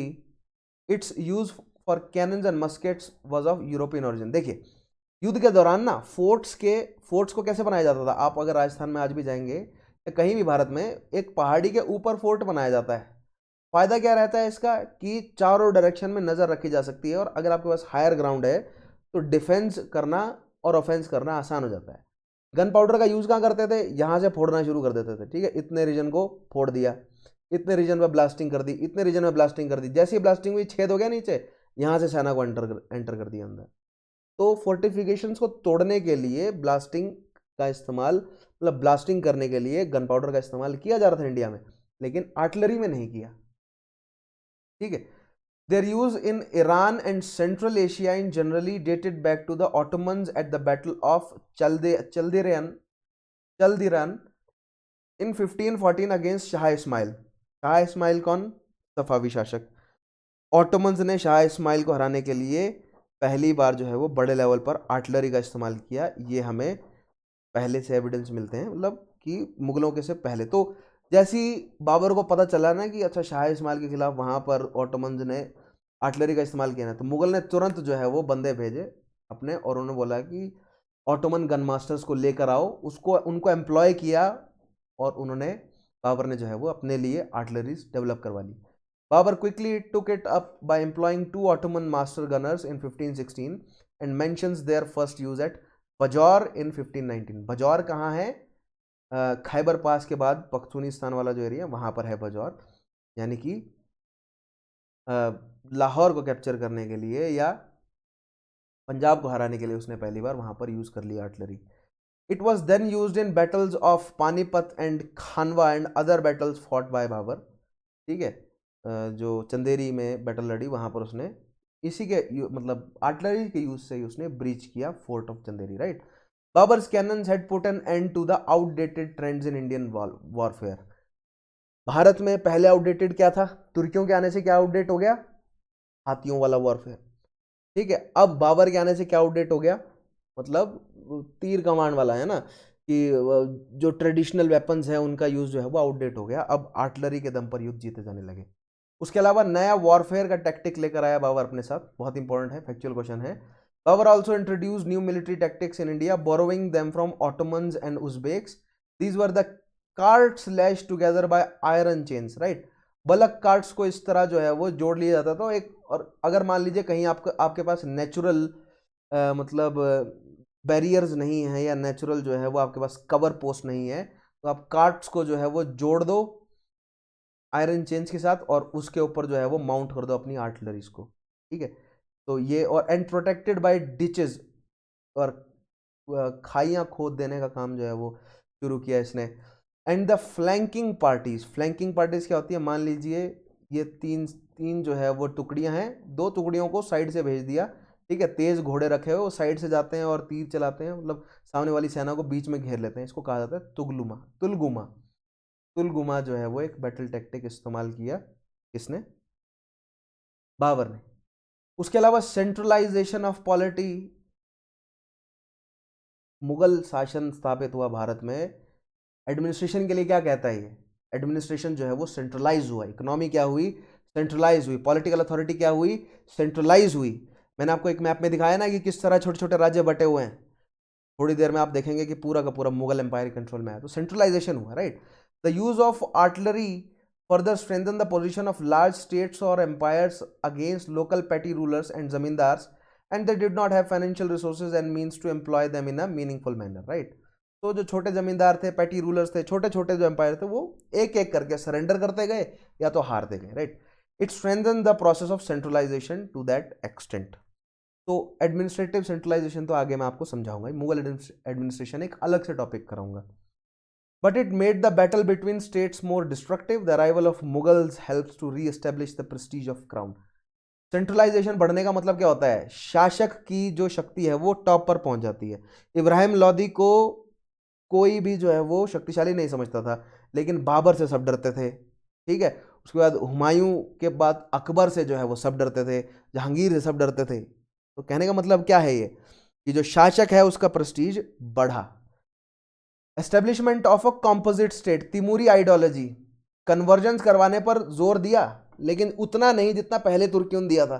ठीक है, जितना मोहम्मद बिन तुगलक के साथ या फिरोज शाह तुगलक के समय conversion हुई है, उतना जोर शोर से इन्होंने कन्वर्जन नहीं किया, क्योंकि तिमूरी जो आइडियोलॉजी है वो क्या करती है? वो डाइवर्सिटी को सेलिब्रेट करती है। वो कहती है डाइवर्स होना चाहिए और कोई दिक्कत नहीं है। Babur introduced a new concept of state which, while resting on the Turco-Mongol theory of suzerainty, based itself on strength and prestige of crown, absence of religious and sectarian bigotry, and the fostering of fine arts and promotion of culture in a broad perspective। देखिए, ये उनकी policy रही। State कैसा है? State उनका तो तुर्को Mongol culture पर, tribal culture पर स्टेट बेस्ड है, लेकिन जो बाइगेट्री है, रिलीजियस बाइगेट्री है, वो नहीं अपनाई उन्होंने, लिबरल रखा, लिबरल शासन रहा तुर्कियों का थ्रू आउट तिमूरी, जहां जहां पर थे वहां पर लिबरल ही रहा। उसके अलावा आर्ट कल्चर को फॉस्टर किया उन्होंने बहुत ज़्यादा, इसीलिए हमें मुगलिया शासन में काफ़ी जो है वो आर्ट एंड कल्चर डेवलप होता हुआ नज़र आता है। ठीक है, क्योंकि हम आर्ट एंड कल्चर वाले पार्ट में पढ़ेंगे ही obviously. This included Hamam, public and private baths, gardens with running water, right, water of which he was very fond. So gardens वगैरह से तो बाबर को था ही लगाव। अब ये देखिए मैप, ये है बाबर का, बाबर ने मोंगीर तक जो है वो कंट्रोल किया। फिर उसके बाद अकबर ने क्या क्या एडिशंस किए, यहाँ तक अकबर ने एडिशंस किए। फिर उसके बाद औरंगजेब ने जो है वो फर्दर साउथ तक एडिशंस किए, और फिर धीरे धीरे शिवाजी ने जो है वो अपनी शक्ति बढ़ानी शुरू करी। फिर मराठों का मैप आगे दिखाऊंगा आपको। तो ये मैप बहुत इंटरेस्टिंग है, इसको डाउनलोड कर लीजिएगा और सारी इंपॉर्टेंट शहर उस समय के ध्यान से देखिएगा। ठीक है, ये भी सेम, ये मैप भी सेम कहानी कहता है, डाउनलोड कीजिएगा इन्हें। तो आज हमारा सेशन यहाँ पर ये खत्म होता है। इस सेशन की पीडीएफ आपको कहाँ से मिलेगी? चौहान_सर_हिस्ट्री से। और अगर आप मुझे सपोर्ट करना चाहते हैं, अनअकैडमी का कोई भी कोर्स परचेज करना चाहते हैं, तो मेरा कोड ज़रूर यूज़ कीजिएगा। और अगर आप मुझे कोई डीएम करना चाहते हैं, डायरेक्ट मैसेज करना चाहते हैं, तो मुझे इंस्टा पर कर सकते हैं सेम हैंडल पे, राइट। तो कोई भी डाउट होता है, स्पेशल क्लासेस के बारे में जानकारी, सब आपको टेलीग्राम चैनल पर मिल जाएगी। ठीक है, सो आज हमने क्या पढ़ा? आज हमने बाबर के बारे में पढ़ा। बाबर का पॉलिटिकल इंटरेस्ट क्या था भारत में, थोड़ा सा कॉन्सेप्ट, थोड़े से फैक्ट्स, ये सब समझे हमने। लेकिन इसके बाद बाबर की कहानी तो 4 साल की थी। इसके बाद हुमायूं, शेरशाह सूर, यानी सूर डायनेस्टी रहेगी, फिर अकबर आएगा, फिर अकबर के डिसेंडेंट्स। तो कहानी अभी लंबी है हमारी, राइट। तो आज के सेशन को मैं यहाँ करता हूँ ख़त्म। मिलूंगा आपसे अगले सेशन में, तब तक के लिए अपना ध्यान रखिएगा। Take care, have a nice day.